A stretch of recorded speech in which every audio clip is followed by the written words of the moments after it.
from the moonlight, you could see the hyenas crouched down and like creeping up on the tarps, right? That everybody's using the tarps basically as blankets and sleeping underneath them. And you could see them creeping up, like trying. And it's like, all they got to do is get one of us by the ankle, right? Grab one of us by the foot and yank us out, and they'll be disemboweled before those guys can get out of their tent, right? This is not good. And we didn't have anything yet, right? We didn't have spears or walking sticks or anything. So we're like taking dirt clods, like clods of mud, and like throwing them at the hyenas to try to get the hyenas to back off.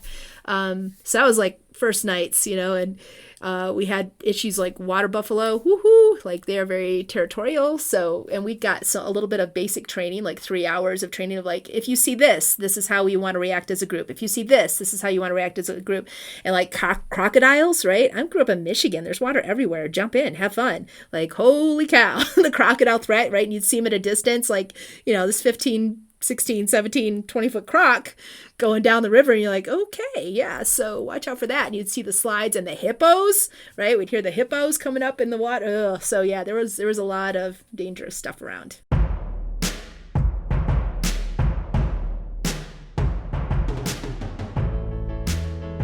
And welcome in another episode of the Wake and Wander podcast. Today's guest is Jessie Krebs. Those of you who are into the outdoors may recognize her name from a number of television shows, most recently the reality show Alone, where participants go off into the wilderness and survive until the last person gives up. And as you heard there in the intro, she's had many other adventures around the globe. That one specifically she was talking about was in Africa for a show Migration she did with National Geographic. And I'm excited to have her on the program today. Going to talk about her background in the military and in survival and evasive training. Sounds like a pretty cool course, as you'll see. And also just get into her life and what she's done, what's motivated her to pursue this passion in the outdoors, where she's going next, and talk about her time on Alone and on Migrations. And I'm really excited. So hope you guys are doing well wherever you are. And safe travels to wherever you're going. Enjoy the episode. Where are you right now? I am off-grid at a friend's cabin because she has Starlink. So I live off-grid. And in order to get internet, I either have to drive all the way into town, or my friends just got back and she has Deborah's Funky Fun House. So wants to open it up to the community. She just moved up here like last year, and so they had this little shack on it. So she's modifying it, and she's like, this will be a place where we can come and play board games and people can do internet work. And so she's just 5 minutes up the road. So she's awesome. So you're coming to us via Starlink. Yes. I love that. I love that. And where is it specifically, this off-grid cabin? Pagosa Springs, Colorado. It's for people that don't live in Colorado. I think it's a really special place. Can you describe it for us? Tell us about it. Why do you live there? It is in basically smack dab in the middle of the largest wilderness area in the state of Colorado, called the Wemmanooch. We've got mountains and for us, to the east of us, we've got the river that comes through. Its claim to fame is the deepest hot springs in the world. And most of our buildings downtown are heated by geothermal. So it's a pretty cool place. How deep is it? We don't know. They've never found the bottom. Yeah, they've never actually found the bottom of them. Part of why we claim that they're the deepest. Too hot. So we don't know for sure, but but yeah, it's pretty awesome. Yeah. Cool. Well, was trying to think before we got on how we got connected, actually, because I've been receiving your newsletter since 2021, I think. Wow. And yeah, it's been a while, and it's been awesome to see your journey and to finally meet you. It's so cool. Appreciate your time. You bet. I think we first got connected because in 2020, as many people, I've always been into the outdoors, but went more into it during the pandemic, and I was looking for survival courses to take just to get out and do something and hone some skills. And I'm pretty sure I came across your school at the time and signed up for your newsletter, etc. So it's cool to see what you've been on. You've been on TV now, on Alone, on several programs, Nat Geo. So we'll get into all that. But I want to just start by hearing a little bit of your backstory. You were in the military, and you seem to have grown up an outdoorsy person. Can you just give us a little background on how you got into this life? Sure. Yeah, my mom is a big outdoors person. I was raised by her, basically. Dad's kind of disappeared as I was growing up, and I had an adoptive father, and I'd go spend time with him occasionally. But she's a master gardener. She would take me out camping. And unfortunately, she would drop me off with her mother sometimes, and she didn't know that her mother's second husband was a pedophile. And so when I would stay with them for a week or so, I would try to get away from the house as much as possible and just leave. So I felt much safer and more comfortable outside. That was my safe zone. And so as I got older and I would have nightmares and flashbacks, I would sneak out of the house and go climb a tree. And that was my safe zone. So wilderness always felt like a safe place for me. And I'm soon to be 54 now. So especially women in my generation and prior, like, you're not supposed to be in the woods, right? You're not supposed to be out there making mud pies and catching frogs, and that's not what you're supposed to do as a girl or a woman. But that was how I felt good. That's where I felt at the most me, basically, was being out there and playing in the creeks and watching animals and picking apart scat and all that kind of stuff. That was always what felt comfortable to me, and I had a mom that really supported that. So that was the early years. I don't want to gloss over that because that seems like some early pretty traumatic things that happened to you. Kind of ironic, I guess it's pushed you into this thing you now love to do. But I know you work now in a lot of wilderness therapy, so this has become a bigger part of your life stemming from that experience, right? Absolutely. And in the military, it reinforced it. The military, because I ended up going into SEER, and SEER, it was me and about 20 to 30 guys in my flight, right? In my C&C flight, in Charlie flight. So unfortunately, and most guys are great. It's that 20%, right? So there was sexual assault and a lot of harassment and things and about my gender when I was in the military. So a lot of that was reinforced there as well. So first half of my life, and now it's gotten a lot better. That's the good thing. Well, I'm sad to hear it's 20%. That seems like a high number, and man, that's like really disappointing. Just wanted to acknowledge that there. Is that what drove you to go to the military? Why did you want to go into the military? I always loved stories I love reading, right? And I loved sci-fi and fantasy, and for a while horror and mystery and stuff when I was a kid. And there was all the hero's journey, and the hero always got training. I was a traveler. Mom took me to Europe when I was 12. We had a shoestring budget, but she got a scholarship she was getting her master's degree in sociology. So we ended up going to Europe, and I was 12 at the time. So I just fit under like getting a Euro pass, not as an adult rate, right? And everything was cheaper because I was younger. So she got the scholarship, and all she really had to pay for was me. And so we spent 6 weeks tooling around Europe when I was a kid. So I got to go to the Louvre, and I'm snorkeling in Greece and going to Oktoberfest, right? So all this cool stuff was happening, and that really gave me the travel bug. So I was, raised in small town Michigan, and I wanted to get out of there, man. As soon as I was 18, I'm like, this is not where I want to be. I want to go play and do something fun. So I thought the military, and Mom was like, you're going to go to college. So I'm like, okay, so the military seemed like we had a recruiter come to the high school right at one point, and I'm like, hey, okay, I could get college and I can travel, and they're going to give me training and some basic combat kind of stuff. Yeah, that sounds pretty cool. So that's how I ended up in it, and then was just really lucky that SEER was recruiting at the time that I went in, because they were only recruiting for about 6 months of the year. They'd recruit for 3 months, and then if you came in 3 months later, you didn't hear about it. You never got offered the career field. So I was really lucky that I came in right at the beginning of a recruitment cycle and was able to get up to SEER. Tell us about SEER, because I'm excited to hear this. It seems like just some of the best outdoor training you could possibly get. So for people that aren't familiar with SEER, can you describe what it stands for and what it is? You bet. So it's survival, evasion, resistance, and escape. And the premise is we like our military members and we want them to come home. So if they go into combat, we want them to have good training of how to evade any combat, any enemies that are trying to get them and bring them, right, and take them to a POW camp or whatever. We want them to be able to evade that capture and hopefully get back to friendly forces and get back home without encountering a POW camp or getting shot on the way. So that's the basic premise. And we worked off of, we call them the 5 basic needs of the survivor. And then so they would learn, when I was in, we would learn non-tactical first. So how to meet your basic needs in a non-tactical situation. And then after about 2 days, we'd switch over and like, okay, now you know the basics. Now let's see how to meet those needs in every environment on the planet while you're being hunted.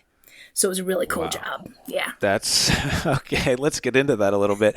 So, what do you remember about your first week there? Like, how do they kick this off? They just take you outside and start showing you basic skills, or how does this work? It actually starts, we called it the blue bedroom. Because Blue you bedroom. had the blue bedroom, because it was an academics room that was painted blue. And we're all people that love outdoors, right? They were like, yeah, let's get out there and make stuff and build fires. And instead, like, the first part is academics. And so it's familiarization is the very first course we do in our training. And you start by learning what the 5 basic needs are, whatever. So you're sitting in a chair in a room.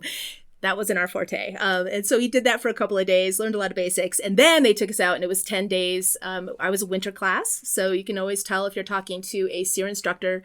If they say they're a year number and then 01, they're a summer class. They started in the summer and then slowly worked up. They started in June and then their training is done in January. If it's an 02 class, they started in January, right? Started when it was hardest, and then they move into this. So I'm an 02 class, right? So we always make fun of the 01 classes. So I'm a winter baby. So our familiarization class started, we go out and it's January in Washington State, and there's already foot and a half of snow on the ground. And we had a goat and a goose and, I don't know, chicken. We had a bunch of animals, and we learned how to survive. We learned how to make, at that point, snow shelters primarily. For that kind of environment. We had a fire burning the entire time. When we put it out at the end, we had a fire burning for 10 days. And Wow. we had to dig out the fire pit so it was cold to the touch all the way, all the sides and down to the bottom. And in order to get that thing cold to the touch all the way around when we left, you could have put a Volkswagen in that hole. Wow. We made stair steps going down to the hole because that fire was burning hot and long for 10 whole days. Yeah, we just learned the basic skills. And we lost quite a few people right off the bat. So we started with about, 20 people in my training class, and we ended with about 12. And this was in Washington State, you said, right? Yeah, Fairchild Air Force Base is where SEER school is, the Air Force SEER school is. And then we would go up to the golly, trying to remember the names anymore. Now I keep remembering everything around here. We'd basically go up north and do all of our training up there. So it was awesome. We had all this wilderness to play with. It was great. And so the first kind of test after classroom is 10 days in the wilderness. You said you had a goose and a chicken? They gave you animals? And a goat, yeah. So we had to learn how to, kill things and butcher them and what parts you can eat and all that kind of stuff. It's just the assignment is survive for 10 days and get a sense of what it's like. Build your shelter, build your fire. Don't let the fire go out. Use these animals the best you can. Did they give you basic equipment, a knife and stuff? Oh, yeah. Yeah, we had plenty of gear, so that wasn't a problem. And they would teach us, right? So they teach us a lesson and then we'd go practice it. And then they teach us another lesson. And so we'd go from sheltercraft and knots and firecraft and water, how to do a water machine. So how to melt snow down in different ways. And for food, it was taking all these animals. And we called it the pus pot. Isn't that great? The pus pot? The pus pot. So we had this like big pot on the fire. And any animals, any plant, anything that we gathered, right, while we were out there, went into the pus pot. Just went for 10 days. It just stayed on the fire. And it had like the bones and the gristle and the eyes and whatever else. Everything went in the pus pot. And that's what we ate off basically for the whole time there. And we made blood sausage and, we were learning all kinds of skills. It's familiarization. So it's getting the basics of all the skills over those 10 days. And then for the rest of the training, we would get more environment specific. So we would do coastals, rivers and coastals training, and we would do jungle training or rainforest training, whatever you want to call it, Arctic training. So we would go specific and desert training. And so we would, same thing, go to the blue bedroom, learn about specifically that environment. So if it's a desert, for example, how do you meet your 5 basic needs in a desert environment where it's very dry, right? But it could be a cold desert, or because there's more cold deserts on the planet than hot deserts. It's the only qualifier is less than 10 inches of rainfall per year, right? So we learned all these academic kind of facts about it and basic things here. And then they take us out to a desert environment and we spend another week there practicing those skills and getting it more hands-on. This is so cool. Yeah, This sounds it was awesome.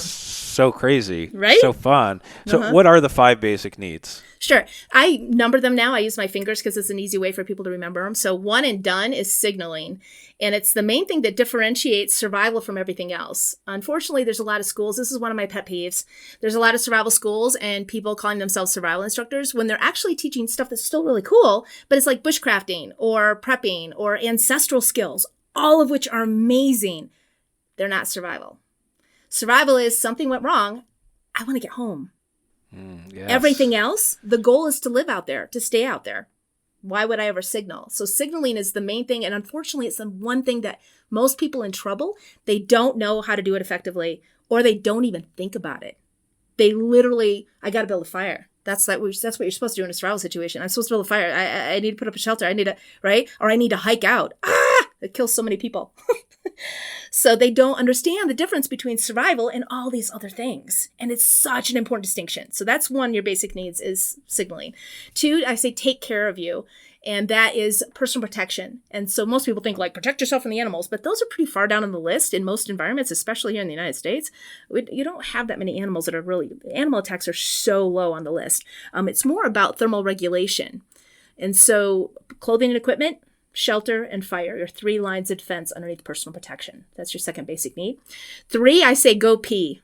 And this is sustenance, but food, food, I could care less, right? Food, we can go 30 days. Most of us, unless you got some kind of medical condition like diabetes or something where you need to eat more often, we can go 3 weeks, 4 weeks, 5 weeks, 6 weeks without food. So most of the time, I don't care. Most survival situations last 3 days. On average, right? So food, meh, but water, right? So I say 3, go pee. And if you don't have to go pee, drink more water. If you don't have water to drink, go find it. If you can't disinfect it, drink it anyway, unless you literally think it's going to kill you, right? So that's our 3rd basic need is sustenance. 4 is explore. So this is your travel techniques. And usually the most important part is don't do it. Unless you're really sure, right? So many people, they think they got to self-rescue and they end up just getting more lost and moving further and further away from where search and rescue, we call it the point last seen or the point last known. And so you're making it harder and harder to be found if you're aimlessly wandering and you don't know where you're going. So navigation is an awesome skill, and I'm not much of a trail hiker. I much prefer to go off trail, but you got to know how to do it well, right? Effectively. So that's number 4. And then 5, I say stay alive, which is health. And that's mental and emotional health, which is one of the big killers of people as well. They panic and make really bad decisions. Then hygiene issues, right? How do I go poop in the woods? How do I keep myself clean? And then the last part of health is everything having to do with first aid. So 5 basic needs: signaling, personal protection, sustenance, navigation, and health. How familiar were you with these needs before you went into the SEER program? Had you ever eaten out of a pus pot before, for example? No. Or was this new stuff for you? No, yeah. For most of it, it's pretty new. But some of the trainees, that come in are the new recruits are, they've been hunting their whole life, or they lived off grid or that kind of thing. And so a lot of them, especially now, I think already know about SEER before they go in. I'd never heard of it before. I just really knew I liked the outdoors. And when I had basic training, I scored high for a woman back at the time in mechanical ability. So I can look at house plans and imagine walking through it. And I can think of a engine block, right? And I'm not a car person, but because I scored high for mechanical ability, they were going to make me into a mechanic. And so that's what I was scheduled to go into. But on the 15th day of training, they show specialty fields, right? And so they put up SEER and they're like jumping out of helicopters and snowshoeing through the woods, with backpacks and putting on camo. And I'm like, whoa, that looks way better than mechanic shop. So. Absolutely. Was there a point during the beginning of the training where you thought, oh man, is this for me? Or did you immediately take to it? It was definitely hard. I think at the time, I didn't realize that I do have a really strong will to survive, but also it's like, this is what I signed up for. This is what I'm supposed to do. I was very much a goody two shoes. And if an adult told me to do something, I was like, yes, sir, how high? And so it didn't occur to me to even try to quit. And there were many days with, tears, or I'm trying not to show that I'm crying. And, I'm a 5'4", 18-year-old woman, right? With these guys, some of which are like 200 pounds, and we're carrying the same amount of gear, whether there's 3 foot of snow on the ground or not. So yeah, it was definitely very challenging. And it's 6 months of training, doing all those different environments. And then you get assigned to a flight and you have another 6 months with a trainer, slowly taking on more and more of the class loads. So it's about a year for the training total. So yeah, it was tricky. It was hard, but it felt good to accomplish it. I can imagine. Some of the hardest things offer the best rewards to when you get to the end of it. The military is known for breaking people. We always hear stories of people being broken in these training programs or hazing. Did you experience a lot of that or anything like that where they leave you in the wilderness to suffer and figure it out? With SEER, it was more, they gave us education first. Rarely was it just go out there and figure it out. They didn't want you to figure it out the wrong way. Right? They wanted to give you the knowledge of how to do it the best way that we knew how, at least at the time. And that still is some of the best, I think it's the best training. I've never met anybody, and specifically Air Force SEER, sorry, I'm going to do a little banging on the other branches of the military. But we really, it's really good training. And I haven't met anybody else who's had as global and good of training from anything else, from any other program, for survival. When it comes to like ancestral skills, again, and bushcrafting and just general woods knowledge, amazing programs out there that are way better than SEER, because that wasn't our focus. So survival, we always think about that as like, okay, just surviving in the woods. But really what you're saying is, with your pet peeve earlier, the key part of survival is being found. I want to get out of there. Right. So not just going, that's more bushcraft. I see what you're saying now. Okay, that makes sense. I see. The best person who survives in the woods is really the least amount of time they spend in the woods. Exactly. The faster you can get out of there, right? Something's gone wrong. You broke a leg, you broke your pelvis, you are completely turned around, you can't find water, you're going to die, right? Something's really gone wrong. Yeah, no, that makes sense now. I get what you're saying. Is this training necessary anymore because we're using drones and stuff and military has changed? It's not infantry based as it once was. Do they still teach this stuff? Yeah, they do. It's more exclusive though. There are fewer people getting the training. They don't train. It used to be anybody who had a chance of going into combat. So it was pilots and loadmasters, anybody who was flying over a combat zone, but also combat camera. We had military journalists. Anybody who had a chance of going into combat had to go through SEER. And that's not the case anymore. They're much more selective. And there's the POW part of SEER, right? Evasion and then escape. Resistance and escape is resisting interrogation, resisting being tortured, basically, and not giving up information, and then how to escape a facility. So that was a big part of SEER, and that still is applicable, especially for people that are at risk of being kidnapped and being taken by terrorists because they're in an environment or they're politically advantageous in some way. So yeah, it still applies. It's just not as widespread anymore. Wait, did you teach that too? How to avoid being tortured? Not as much, but I did work down at the POW camp once in a while. It wasn't a very pleasant place to work. Wow, I bet not. Maybe, I don't know if you can share anything about that, but is there technique to being tortured and not giving up information other than just pure grit? Yeah, I mean, there are techniques to resist interrogation, and yeah, a lot of that information is secret. We're not supposed to share it, bandy it about. That's crazy. Like, just to think that there's a strategy. I can only think of like, bite your tongue or whatever, that metaphor, or take the poison pill. Yeah. Crazy. Psychology, survival psychology and psychology when you're under those conditions is a very fascinating. I ended up later getting my bachelor's in educational psychology, and it is interesting, fascinating stuff. Okay, well, if we ever meet in person, I'm buying you some beers to get those stories out of you for sure. So what did you see the changes in yourself? You came out of the military probably a different person, I would guess? Very much so. Yeah, when I went in, because of my abuse issues, if I got to know people, I was okay. But for the most part, I walk pigeon-toed, right? My toes pointed in, which I guess is for some people, not everybody, but when they've had sexual trauma, it's like literally pulling your feet in and your knees in, trying to guard yourself, protect yourself. So I walked pigeon-toed, like severely pigeon-toed. I looked down at the ground. I spoke in a whisper, like, yeah, I didn't want to be seen or noticed at all. And I came out of them, they come up in my face during training, use your instructor voice, from 2 inches away. And you're like, yes, Sergeant. Right. And so by the time I came out, yeah, I was at least on the outside, on the exterior, I was way confident, speaking in a loud voice, would give commands like, I'd talk to a 2-star general, sir, you need to get more firewood, go. And that was so put you in command. And I felt a lot stronger overall. But inside, I was still a wreck. I was a mess. And what was the next part of your journey to try and fix that? Or what were you thinking at that time? Yeah, I didn't intentionally necessarily. I think the universe was just looking out for me. And, subconscious probably as well. So I ended up finally, it was years after I got out of the military, but I found my way into wilderness therapy and getting my degree in educational psychology. And so I started learning more about myself but wilderness therapy was really the point where I went in, again, one person, very, very strong, very cocky. I was awful. I was a control freak. I was terrible. You did not want to be around me then. I was awful human.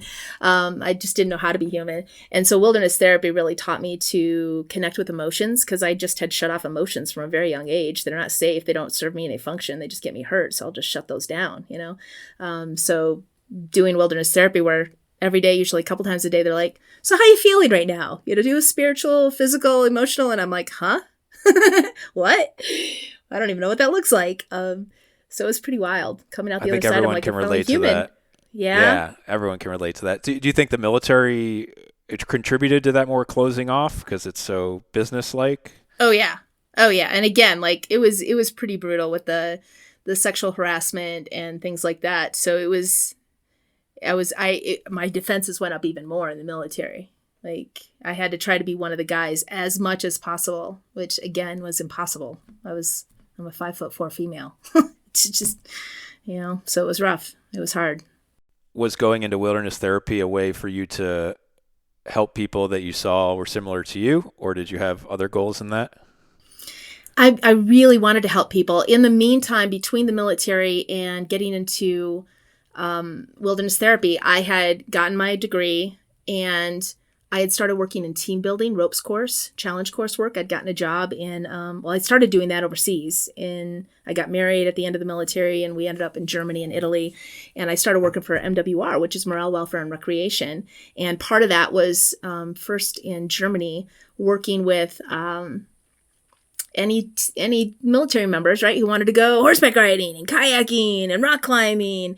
And they had a ropes course that they had just built. So I got ropes course training, challenge course training. So I started doing that, which is obviously team building and there's psychology involved. So that really drew me. So I got trained there and then came to the States and started doing it here in the States as well. And so I worked at a few team building things and I had my educational degree and educational psych degree.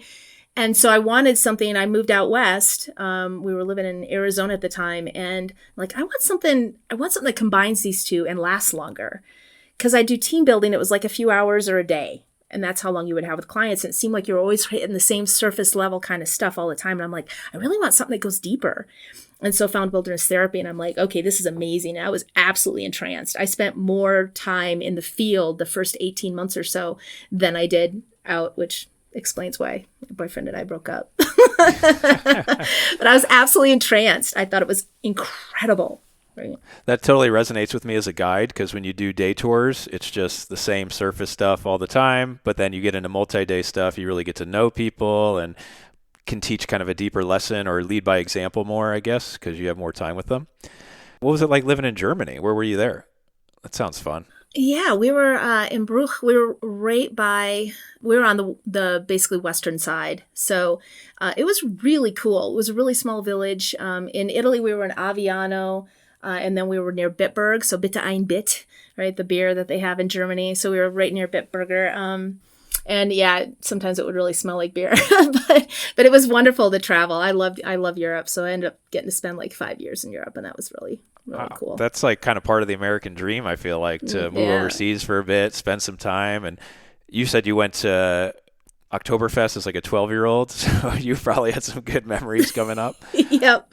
How would you describe, if you could, was there a big difference between living in Germany, Italy, and Europe versus being in the States that you could point out?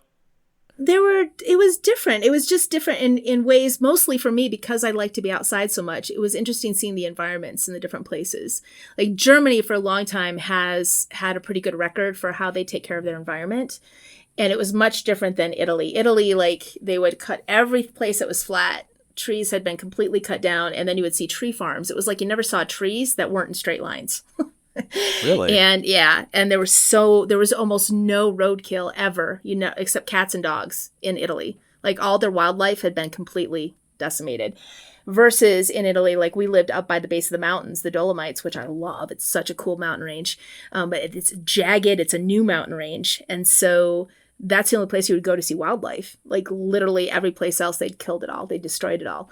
Versus I go to Germany, and I'm a night owl. So I would leave the house, and we lived in a tiny, tiny little town, Bruch. And I'd sneak out and go cross and get into the woods, right there. And at one point I got treed by wild boars. What?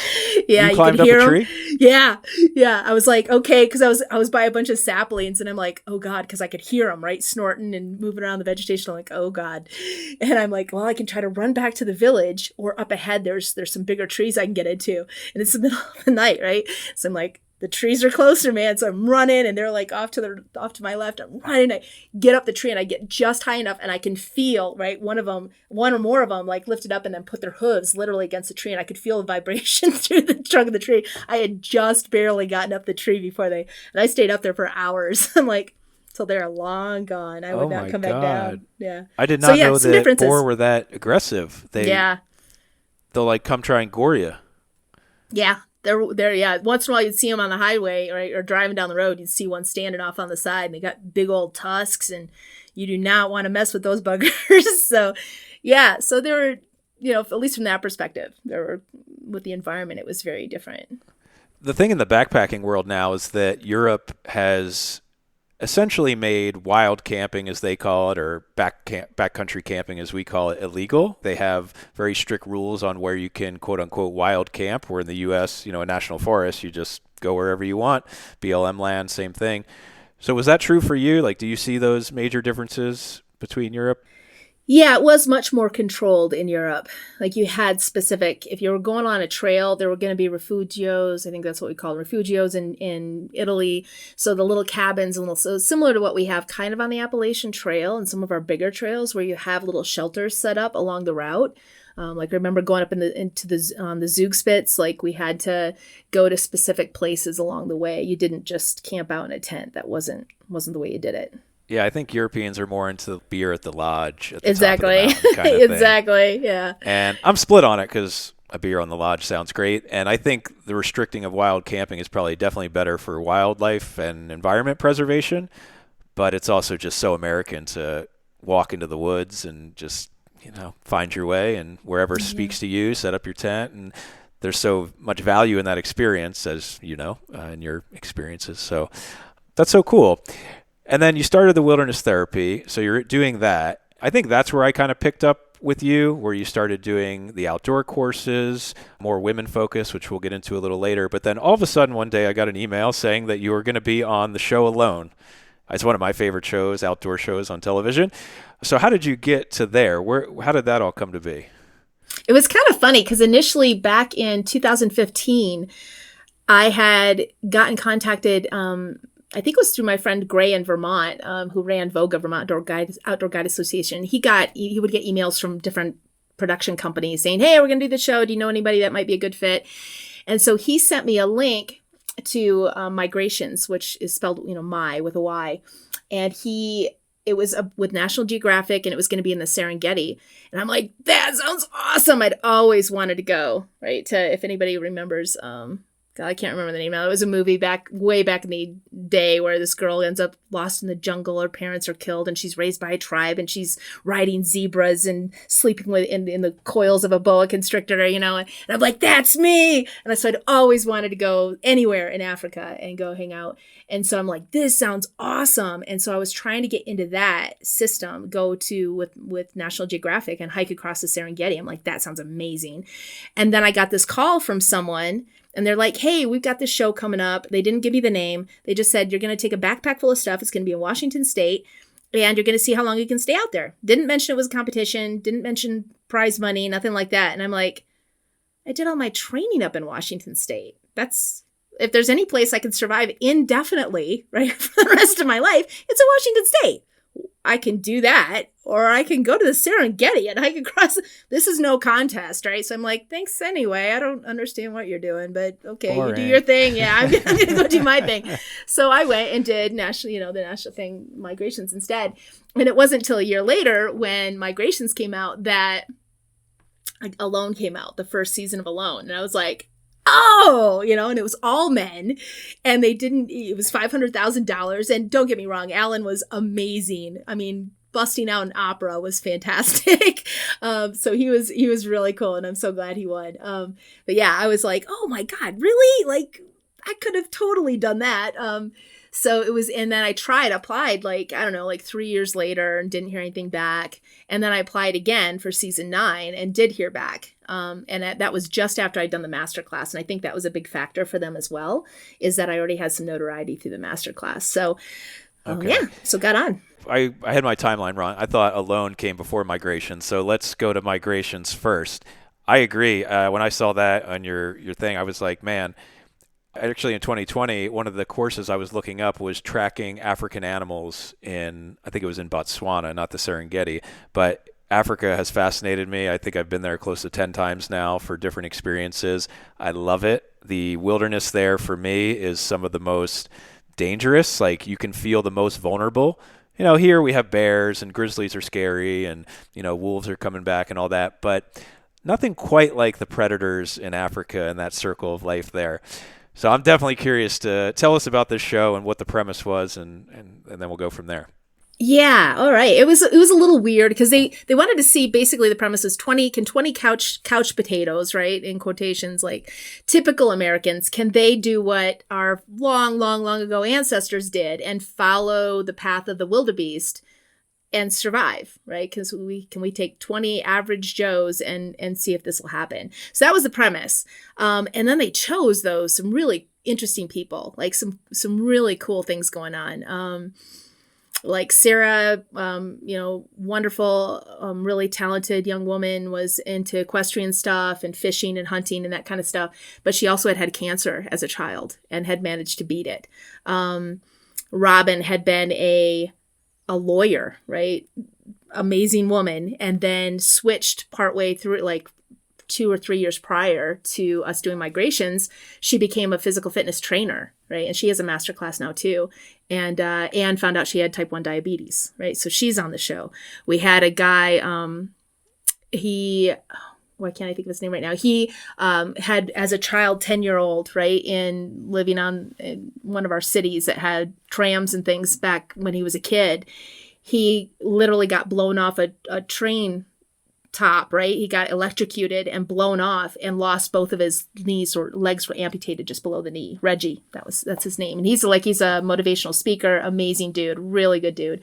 We had Pohaku from Hawaii. We had so these weren't couch potatoes necessarily. It sounds like they had some a skills. Variety, but or had Amy, endured hardship. Yeah, sure.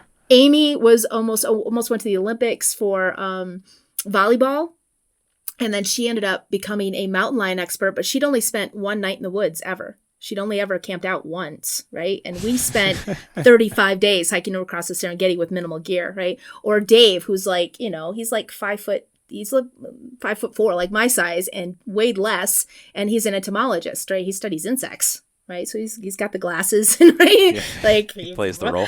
Yeah, right. So we had this really wide variety, and then we had Andrew, who actually grew up in Africa and knew a lot of the wildlife and things around it. And he's a big, kind of strapping guy. And Rob, who was a former Navy SEAL and tough guy, but doesn't really know that much about survival kind of things. Anyway, so they had quite a variety there of folks, and Manu from Australia, and it was really cool. So neat. So what was your role there? What was your role there? I'm not sure why. I think later they actually regretted putting me on. Why? Because I knew too much. I did create some conflict, though, because like Pohaku, especially like Native Hawaiian, like true Native Hawaiian is, I don't want to be rude to Hawaiian, but it could be very misogynistic in a way. It's very much you have your role to play. You cook the food, you bring the food out, the men eat at the table, the women wait, right? It's a very different culture if you're true Native Hawaiian. And he didn't like me being a strong woman and saying my piece and jumping in. He definitely wanted to keep me in the background, and I didn't fit that role very well. And he So, treated you poorly on the show? oh yeah. Oh Yeah, there's no. there's there's one really good scene toward the beginning where he's like right in my face, just yelling and screaming at me, and I fall back on my wilderness therapy tactics, and I'm like, I'm trying to talk to him, and he's just completely ignoring me and just yelling and screaming. And finally, I do mirror and matching, right? So I just got back up in his face and screamed and yelled at him for like 30 seconds. And Andrew was like, "Oh God, now they're both getting really upset." And he tries to stand in between, I went from like ah to him yelling back, and then I turned to Andrew. I was like, "Oh, no, I'm not really angry. I'm just trying to get him to calm down, basically." And that's what happened. Pocket was like, "Calm down, don't ever do that again." And he walked away. But yeah. So what a crazy Chase the variable, drama. because most survival situations, it's you versus nature, but here you have to deal with other humans, which could be the most difficult part, the teamwork, cooperative aspect of it. So the premise was that you guys were going to follow the migration of the animals and just see if you could reach the other side without killing yourselves or each other. Yep. Okay. Was it your dream come true? Tell us about the on-the-ground experience. You must have seen tons of wildlife and just the beauty of it. The Serengeti is storybook safari, just incredible. Yeah, it was absolutely amazing. Unfortunately, we were starving the whole time, so they didn't give us much food, and they wouldn't let us hunt or gather anything. It's the world's first World Heritage Site, and this is Nat Geo. So they didn't want modern humans going out there and killing something and eating it on TV. So they gave us a little bit of food at the beginning. And I went from, I was trying to put on as much weight before I left as I could. I think I got up to like a size 14, 16, something like that. And when I came back out, I think I was a size 4.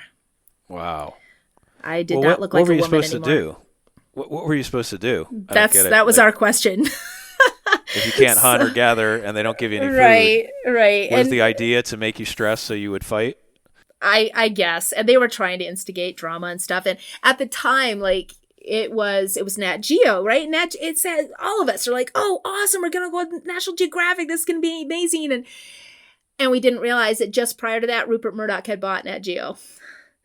And so the producers and the people he brought on to do the whole thing, produce the whole thing, they had done like Survivor and all these other reality shows. And it was Migrations was National Geographic's first attempt at a reality show. And so because it was Rupert Murdoch, right? He brought in these guys who want drama and lots of just ridiculousness. So none of us are really happy with how the show turned out. But the experience, right? Even though we were starving and it was really difficult, I think we'll never forget it. And we bonded in ways that, it's like these people are family for the rest of our lives. Yeah, it was kind of a disappointment though it doesn't need to have the Jerry Springer drama to be a cool show. To think of all the things the audience could have learned if you guys just were reasonably well fed and could just teach people stuff and maybe not killed the animals, but at least pointed out things. What was the day-to-day experience? You said the experience you'll remember. So what was that for you? A lot of variety. And yes, a lot of feeling threatened, right? The hyenas, we started in the south where the grasses were really short, which was good. And we didn't have any weapons. We had people, they make it look like in the show, like you didn't have anything, but we had people around. And it was still With so guns. dangerous. Yeah, it was still so dangerous, right? The guys would come and put their tents up outside of our area. We weren't supposed to really talk with or engage with anybody in production or the security team. But like the first few nights, the first night we were out, we spent the first 3 days with the Hadza, which were awesome. And they were trying to teach us stuff and how to find things and whatever. And then our first night out away from the Hadza, they gave us these heavy canvas tarps, and we split up into four groups. And the hyenas, right, where we set up a rotation, so 2 people were going to be up at all times, all night long, just keeping an eye on things. And we tried to keep a fire burning all night, every night for the animals. And we had the fire going, and we'd do patrols, and we kind of scattered out that first night. Not really, I don't know if we just weren't thinking about it or what. But the 2 people walking around, I know on my shift, and we all talked about it in the morning, the hyenas, you could see from the moonlight, you could see the hyenas crouched down and creeping up on the tarps, right? That everybody's using the tarps basically as blankets and sleeping underneath them. And you could see them creeping up, trying, and it's all they got to do is get one of us by the ankle, right? Grab one of us by the foot and yank us out, and they'll be disemboweled before those guys can get out of their tent, right? This is not good. And we didn't have anything yet, right? We didn't have spears or walking sticks or anything. So we're like taking dirt clods, like clods of mud, and like throwing them at the hyenas to try to get the hyenas to back off. So that was like first nights, and we had issues like water buffalo, woohoo, like they are very territorial. So, and we got a little bit of basic training, like 3 hours of training of like, if you see this is how you want to react as a group. If you see this is how you want to react as a group. And like crocodiles, right? I grew up in Michigan. There's water everywhere. Jump in, have fun. Like, holy cow, the crocodile threat, right? And you'd see them at a distance, like, this 15, 16, 17, 20-foot croc going down the river, and you're like, okay, yeah, so watch out for that. And you'd see the slides and the hippos, right? We'd hear the hippos coming up in the water. Ugh. So yeah, there was a lot of dangerous stuff around. Yeah, the hippos are kind of, I think they kill more people than anything, right? They do, absolutely. Yeah. Sketch. Yeah. So yeah, that's what I'm saying. It's like so vulnerable. It's like you can't find that anywhere else in the world. Do you think? Mm-hmm. I mean, no. It seemed like everything was trying to kill you. Even the plants, right? How many varieties of acacia trees are there? Right? Just trying to eat the vegetation. Like, okay. What did they give you guys to eat? Were you carrying just backpacking food? We got a few things. No, nothing like backpacking food. They gave us, I want to say 2 or 3 gourds of honey, these really big gourds of honey, which is primarily for Robin because she's diabetic, right? But we broke one gourd. Like Manu was trying to make nets, but she was doing it really fast. And so the nets had too big of a hole. And so one of the gourds kind of fell out, or somebody set it down hard, and it cracked immediately. So we're trying to eat like one whole gourd. We had to, we were trying to eat all the way, right? And then they gave us these 7-gallon jerry cans. Ever tried to carry a 7-gallon jerry can, right? You're going to carry that across the Serengeti, seriously, right? So they were trying to make it look like old time safari. So they gave us really ridiculous old-fashioned gear. I ended up building a backpack specifically to carry one of the water jugs, and then I ended up carrying all the honey for the trip, basically. So we poured all those gourds into one of the jerry cans. So honey, they gave you honey. That was your primary food source? We had honey. We had a type of root vegetable that the Hadza taught us. It's mostly water. It's kind of like celery is what it's a lot like. We had some biltong. We had a decent amount of biltong. We had baobab pods, right? So you can eat the seeds and things of the baobab. So we had a few things, but it wasn't much. It was enough for maybe 2,000 or 3,000 calories per person. For the whole time? For hiking for 35 days. Not for the day. Exactly. And they didn't want us to gather. We weren't allowed to hunt or gather anything else. We would try to sneak stuff. Like we'd ask the Hadza, right, gave us, Julius was his name. He was our main guide, and he was the chief of one of the family tribes. And, so he would point out things once in a while, and I would try to catch crickets. Like I think it's a extra on the show of me like catching, because they didn't even let us stop a lot of times. Like we didn't have time, right? And I'm catching grasshoppers, and I'm putting them on a skewer on Amy's pack and being like, we're going to cook these up later and they're going to be delicious, And, Julius occasionally, like at one point I'm packing up and a dead it's had its head crushed. Grasshopper lands on my tarp, and I look up and Julius is just giving me a big grin, tossing me a grasshopper to eat. And I'm like, hey, thanks, dude. And he would teach us like a couple of plants that we could catch or get, But if anybody caught us, we were in trouble. But we would treat them like, I'm going to tie my shoe and grab some of that rock crop. I'm going to tie and grab some of that Bushman's tea, whatever. Get whatever we could. Yeah. Did you feel in your element, out of your element? How did you feel when you were doing this? Very much in my element. I had been working in wilderness therapy at that point for, for years and years. And working at SEER, I was so used to going out to the field, and then you leave the field eventually and you go out to the field. And, versus for a lot of the other folks, it was very much like, there was another Jessie starting the program, and he had done, I want to say 4 tours in Iraq. And he ditched out like the second day. He had so much PTSD.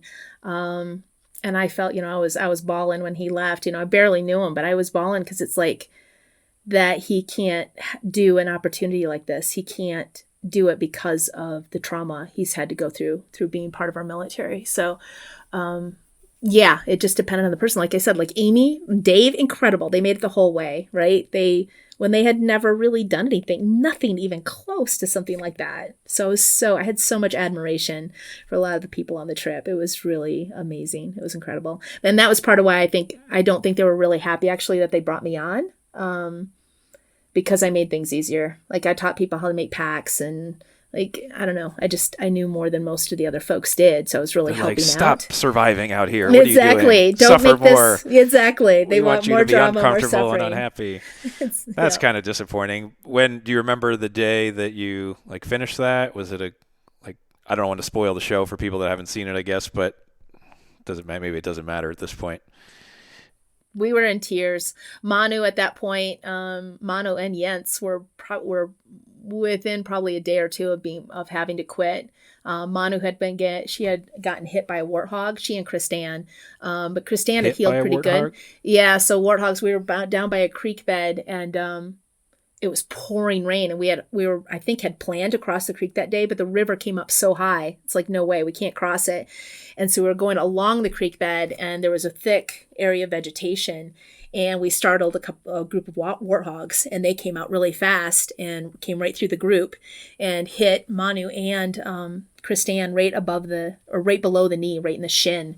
And both of them hit the ground. But Manu, she's a tough old bird, right? She'd been through all kinds of stuff, and she'd been on Naked and Afraid prior to that. And that was probably part of what caused the issue, is she had gotten dengue fever from a mosquito bite when she had been on Naked and Afraid. And they didn't pay any of the hospital costs. She almost died from the dengue fever, right? And so this is like a year later, and she got hit by the warthog and ended up with a bone infection, right? Kristan was okay, but Manu ended up, and she was toughing it out for a while, but it just kept getting worse and worse and worse. And so by the time we finished, I mean, she was looking really bad. And Jens had gotten some kind of bacteria infection, something where he was vomiting constantly. He looked like death warmed over by the time we were carrying his gear, and people were like trying to support him, like help walk with him, because he was not doing well. So yeah, it was, we were really happy. we were crying at the end. Thank God we got it. There's the Mara River. Thank you. Yeah, let's go to Burger King, right? Or whatever. Oh God, you should have seen us with food. It was pretty imagine. Hysterical. What'd you guys we didn't eat? even know what we were doing. Well, they didn't do any kind of really regulation on the food, and this affected alone later for me, because I didn't know at the time that I produce more acid than most people. I just have a much higher acidity, which for the most part has been really helpful as a cerebral person, because I can be like, yeah, sniff it, it smells fine, and I can chug it down, and I rarely get sick. And I didn't know that's because I have a lot more acid. So the acid in my stomach is just eating everything, and I'm good to go, where it makes a lot of other people sick. But in this case, when we fast, our body stops producing acid, right? Otherwise, you just eat your own stomach. There's nothing there to digest. So it stops producing acid. And then when you start eating again, especially if you eat large amounts really quickly, your body dumps acid. It doesn't have any controls on it. It takes it a while to re-regulate again and figure out how much acid it needs, right? And so it just dumps acid.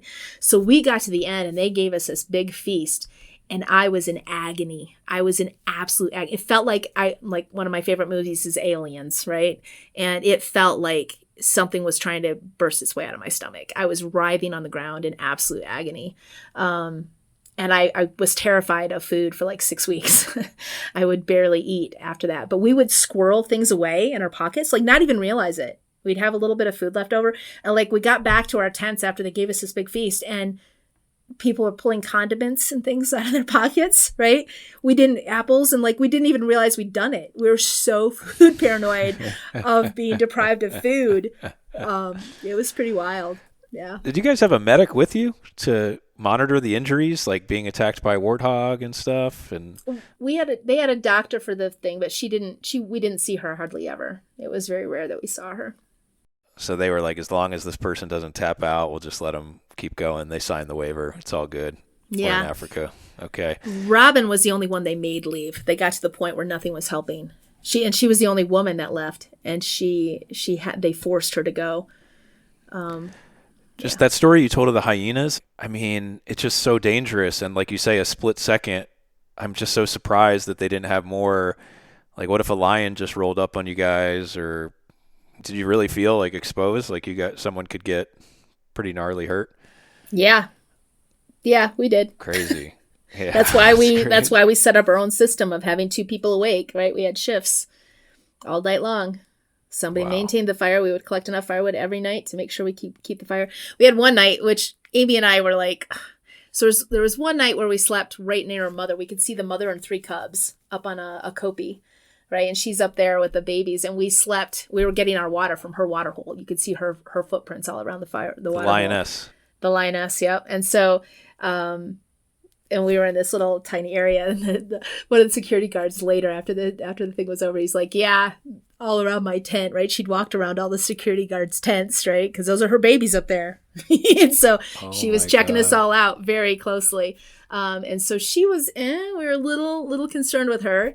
And then later it was really funny to Amy and I, because she's the mountain lion expert, and they freaked out. Like production pulled us out of our area and like put us in the, I don't know, some food tent or something, and they're all around us and everything. And because we're by this huge, I mean, had to be at least 1,000 wildebeest. Fantastic. It was so amazing. And there's lions there, right? Of course, they're following the wildebeest, and they're getting their food source. And they've got all of their natural food source right there. There are thousands of wildebeest here. And like 3 lionesses walk through, like, maybe 100 feet, 200 feet from where we're all staying, where we're all camped. And they got blood, you can tell. They're fed. They're happy, right? They're not a threat. They're just walking through, man. And if you see them, they're just walking through. They're obviously not hunting us. They're no danger. And production just flipped out and gathered us all together and stuck us in this tent. And Amy and I are looking at each other like, what the heck? And they're trying to interview Amy, like, are you terrified right now? What is the animal? And they didn't use any of that footage because she's like, we're fine. They've got wildebeest, man. They obviously just ate. There's no issue. But yeah, it was kind of funny. Well, maybe that's some of the mental coolness that they didn't like about you, knowing too much, right, about the animal behavior and stuff. What a wild experience. So you came back from that, and then you were like, well, let's try and get on alone. What made you want to go on alone after that experience? I mean, it was years later, but yeah, watching, seeing the show and seeing what it was about, and that there weren't any women on it. I mean, that was my main motivation for going on. I really felt like I had a chance to win it. And so that was my main motivation for going on. Was to win the prize money? No, just to show that a woman can win. Okay. Do you remember the day you got accepted onto it? I don't remember specifically. It was during COVID, so we didn't get to do the normal kind of thing of where they gather everybody together, right? They pick like 24, 25 people, and then they take them to boot camp, right? And they put them through the ringer, and then from that, they choose 12, the 10 participants, and then the 2 alternates for most of the shows, right? There's seasons that have been a little different. And then you go and get more training and whatever on location and all that kind of stuff. But we were different because we had to do all of our boot camp was online. Via and even Skype the trainer later. Yeah, really? Exactly. Yeah. So what was that like? They just would be like, hey, tell me how you would start a fire in this situation, or... Yeah, really? Exactly. Dave Holder, he got on. So we each had different, we'd get on with the psychologist and have our hour whatever, and they'd have us online testing for our psychology and, okay, show us you can swim, right? So jump in a pool with your clothes on and swim this many times and then tread water for this long and have somebody film you and then you send it in and blah, blah. And then Dave Holder, he got on at one point, they'd had so many issues with people losing their ferro rod and then giving up, losing or burning it up. And so they wanted to make sure that we could all do bow and drill friction fire, at least do an approximation, do it reasonably well. And so we were allowed, like, I had an hour. We all assumed we were going to have an hour to modify the stuff. But they said, you can't cut anything, but we want you to bring top rock, board, spindle, your bow, right? Bring everything, but nothing can have any cut marks on it.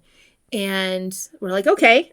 Thinking then that we're going to have that hour to work on it. And instead, the first 40 minutes or so is Dave being like, yeah, what are 3 plants you can use if you have a bug bite? What are 3 ways to find south if you don't have a compass? What different ways you can disinfect water, right? How would you do it in different environments? Blah, blah, blah. So he was asking us all these questions and stuff for the first 40 minutes or so. And then he's like, okay, so now you've got 20 minutes to take your bow and drill set that you've brought with me that you haven't cut on. And now you can use your knife if you want to, but you've got 20 minutes to show me a coal. And because I'd worked in wilderness therapy for years, right, for decades at that point, I'm really good at bow and drill friction fire. So, so that wasn't, I was actually teaching as I was doing it because I was so used to teaching. Yeah, I'm like, 20 okay. minutes is, if you're not an expert, that's pretty quick. Yeah, you're not going to get it. So, yeah. And so it was like, how much time I got left? Because I've been yakking at him while I was getting things together. And he's like, oh, you got about 2 minutes left. I'm like, oh, okay, cool. All right, there you go. So yeah, it was a little different than what a lot of other people went through. It's funny you say that about the ferro rod because I had that in my notes here. I remember the first season that happened to one guy. He started a fire inside his shelter, and then the ferro rod fell into the fire, and then he just quit. He didn't even try and stick it out without a fire or any other method. And it seemed like the first season and maybe the second were a little more of amateur wilderness people who were just, they do it as a side, as a hobby. And then as the show, every season goes on, the people get more and more professional up to you were season 9, right? Mm-hmm. And having folks like you on that have dedicated their life to this, it was cool to see the evolution of the show like that. So you got the word that you passed this exam and you and 10 other people were going to go. What's the process like leading up to the show? I know like a lot of people try and put on weight and there's all these decisions to be made about the gear. So maybe one by one, did you decide to gain weight? What was your strategy? Oh yeah, definitely. Any of the survival shows I've been on, I've always tried to gain weight because it's sort of like, in our politics, whoever has the most money wins. It's like whoever puts on the most weight often wins, is the winner. So yeah, definitely I was trying to eat like crazy. I weighed more than I've ever have in my life. I think I weighed 172 when I started, when they officially weighed us at weigh-in. And normally I'm like 140. So I managed to put on a decent amount. And usually it's really interesting with alone because it doesn't seem to matter how much you eat, how good you are at hunting, trapping, how much food you eat. Everybody loses about a pound a day. 1 pound a day. Yep. It doesn't seem to matter how much, like Tom on my season, I really feel like they didn't do him nearly as good a service as they could have because he's a really amazing dude, both artistically, like he can draw like you wouldn't believe, and musician. He wrote a song for Alone that we could not believe that they didn't use that song on our season. It's such a good song. So he's really good with that kind of stuff, but he hunts like he's an insanely good bow hunter. He'll collect the tags from the people in his area and go hunt for them and then bring them their deer. Like that's what he does. And so at one point he's like, well, I didn't really have anything else to do. So I started shooting the squirrels, right? They're tiny little squirrels up there. I didn't have much on them. And he's like, I started shooting them in the eye so I wouldn't damage the hide. So I could start tanning the hide. And I'm like, huh? Right? He's definitely like, this is his way of life. So really, really amazing people. And he would eat like 3 square meals a day. He was eating really well. And he slipped and hurt his back and got pulled off like, I don't know, week and a half maybe before I came back to base camp. And I first saw him and I'm like, oh my God, Tom, are you okay? He's this really tall guy and he just can't put on weight. He has a really high metabolism and sorry, Tom, he looked like a heroin addict. He'd already been back at base camp. Theoretically, they didn't feed him well, and he was really upset about that. He was literally still supplementing his food. He was catching fish and rabbits at base camp because they were giving him so little food because they were worried about feeding him too fast. It was bad, but he looked like death warmed over. He was skeletal. He looked awful, and he'd already been in camp for like at least a week at that point. Wow, maybe the body just goes into a different mode, and you're burning more calories than you think or something. I'm not sure. For you, so let's just set the stage for people that don't know the show. I'm assuming most people do, but the premise of Alone is that you go out alone into the wilderness. Everybody has their own section of land, the 10 competitors. You don't cross over in between sectors. You never see anybody else. And the goal is just to survive as long as possible. You're given a basic clothing kit, and then you have 10 items you can select to bring from a certain list. Now, you say there's a base camp, so there is one section before you guys go out to your particular parcels that you all gather in. Is that what you're referring to? Yes. Yeah, that's our base camp. So anybody who's pulled out ends up back at base camp. So before we go out on our trip, usually most of the time people on the show, they get like 2 weeks at base camp before they're taken out to get, so that we're all acclimated, right? I'm coming from 7,600 feet. Somebody else might be coming from sea level. Food, right? We're all eating different foods and different things. So they want us to all be at about the same level physically and not have any advantages as far as that goes. And they want to give us basic training, right? Like, what are the major threats in the area? Dave will take all of us around, so we all have some basic information about the plants or whatever. So we'll get a lot of a fair amount of coaching. Well, ours, because again it was COVID, we flew in to Goose Bay and they put us in hotels, and they didn't want us to socialize. We socialized anyway. We had been socializing with our group because we'd all met online. So we had like everybody's emails and contact info. So we'd been like, what do you think of this gear? And anybody found a good source for snare wire? And like, so we had been talking for long before we ever met in person, online at least. And so they stuck us in this hotel, and I don't know I can't remember now if the weather was bad. They were worried one of us had COVID. I don't know. It was crazy. But we ended up staying in the hotel for like a week before they finally let us go out and took us out to location. So we didn't get nearly as much pre-time to like really learn about the environment and be in that particular environment where we were going to then be sent out into. So it was a little different again for us. And but this that's was where Labrador? You go afterwards. Yeah. And that's where you go back to, right after everything. And they either had these little tents. If you were medically evacuated, then you went in these little tents they had that have heat and whatever. If not, if you weren't really medically evacuated, there wasn't anything wrong, then you went in the more kind of primitive tents, which were just like little yurt tents kind of thing. Okay. I was wondering how much they tell you about the environment before you select your 10 items. So do they tell you the location and everything before you get there? Yeah. So you can research it and everything. Mm-hmm. Yeah, month and a half, I'd say, before we went out. We got the locations. We were able to do our own research before we went out. And then, like I said, they give us a quick debrief right while we're there. Yeah, I didn't realize that. Typically, the contestants have 2 weeks on the ground, and they even teach you some things about it. That's interesting. How do you feel about, how was it putting together your kit? How did you come to decide? I know there was a little bit of controversy, at least in the media, about your selections at the end of the show, which obviously everyone that doesn't participate is going to criticize. So, but just curious, like how that process is. I thought it would be very competitive, but it sounds like you guys collaborated quite a bit as competitors and all respected each other. Are you kind of really guarded with the selections? Do people try and get an advantage that way, or was everyone kind of just open with what they were going to bring? I think for the most part, we're pretty open, and most of us know it's not really about the gear, right? Yeah. It really isn't about the gear. It's about your knowledge and your willpower. That's what it is. It's not about the gear and chance, right? Luck plays a big part of it as well. So it's not about, the gear is, and yes, we agonize over the gear probably more than we should because there's really not much else we can focus on other than like researching the area. So we tend to, I took like probably doubles of just about everything. And there are a few things like, I think Jacques, he didn't have like his boot liners or something, weren't very good. And so I'm like, hey, I've got some extras here. Use these ones. Right.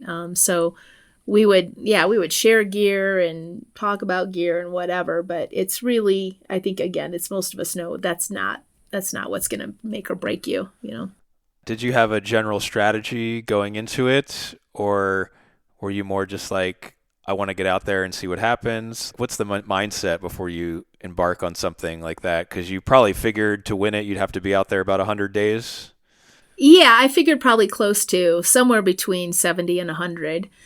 So definitely putting on the weight. That's the main thing, right? If I can put on enough weight, then and then whatever you can find. But I'm like, okay, if I put on like 32 pounds more than what I normally weigh, and in the military when I was at my prime, I was 130, right? So I was in my 50s at that point or late 40s.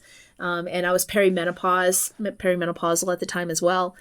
So I already had put on some weight. Had been 140 for like the last decade. But I knew like when I joined the military, I think it was 120 when I joined the military, right at 18, and then dropped down to 110 during basic training, and then went up because I gained so much muscle to like 130 when I was actively in the military. And then after I got out, right, I lost some of the muscle and slowly got older. And so then my average was like 140. So I knew I could go I could still be in pretty reasonable health at 120 pounds. So if I'm 172, right, just from losing a pound a day, I knew how long I could last at least on that. So that was a big part. I was trying to eat everything I could.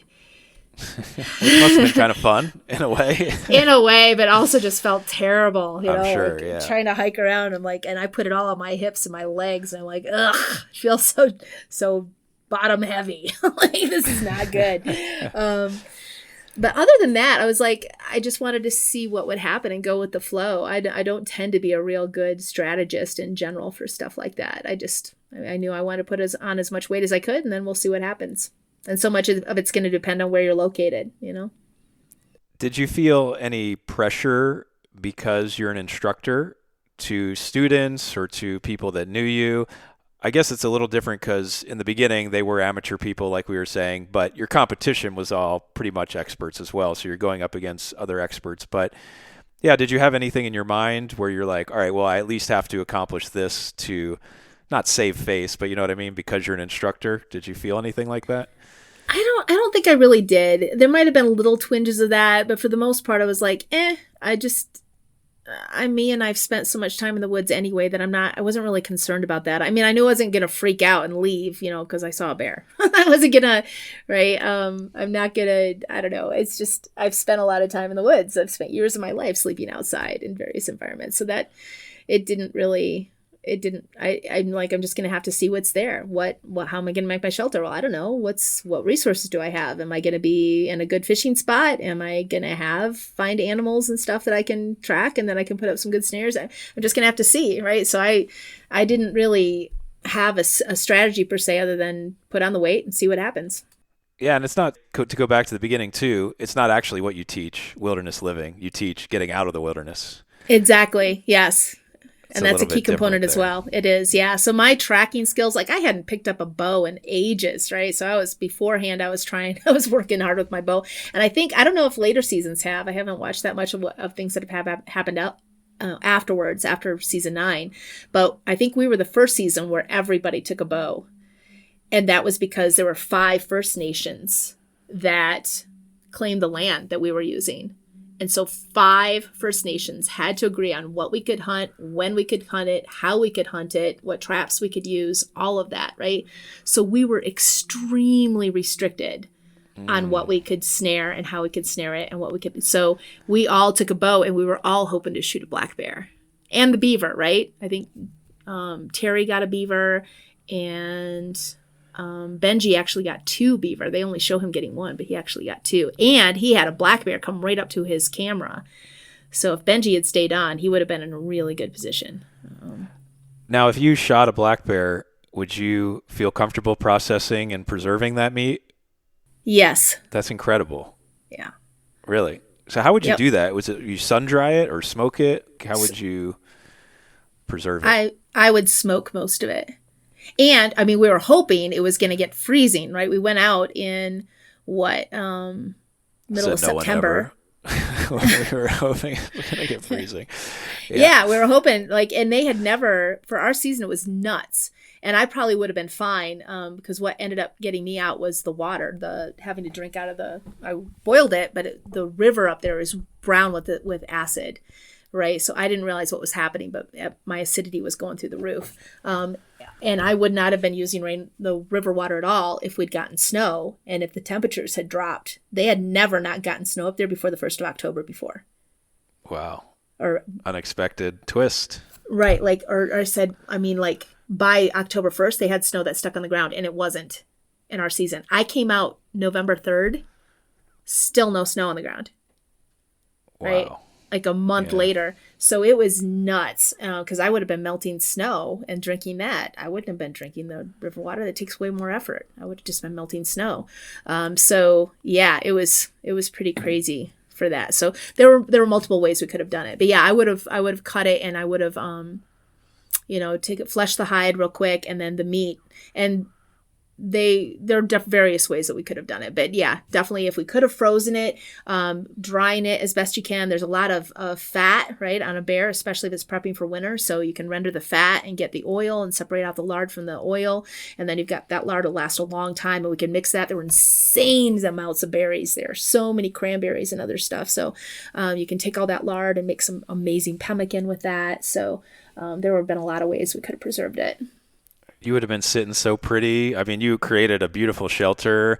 You would have been crushing in there by the fire, rendering your fat, hanging out. Yep. Would have been pretty nice. I was hoping to live in a long time in Hodgepodge Lodge. Yeah, what could have been. The thing about the show that boggles my mind is, I always on my couch pretend like, okay, well, if I was there, I could build a shelter. I could have the mentality to do it. My hunting skills are horrible, so I think I would probably just last as long as I could eat off my fat storage.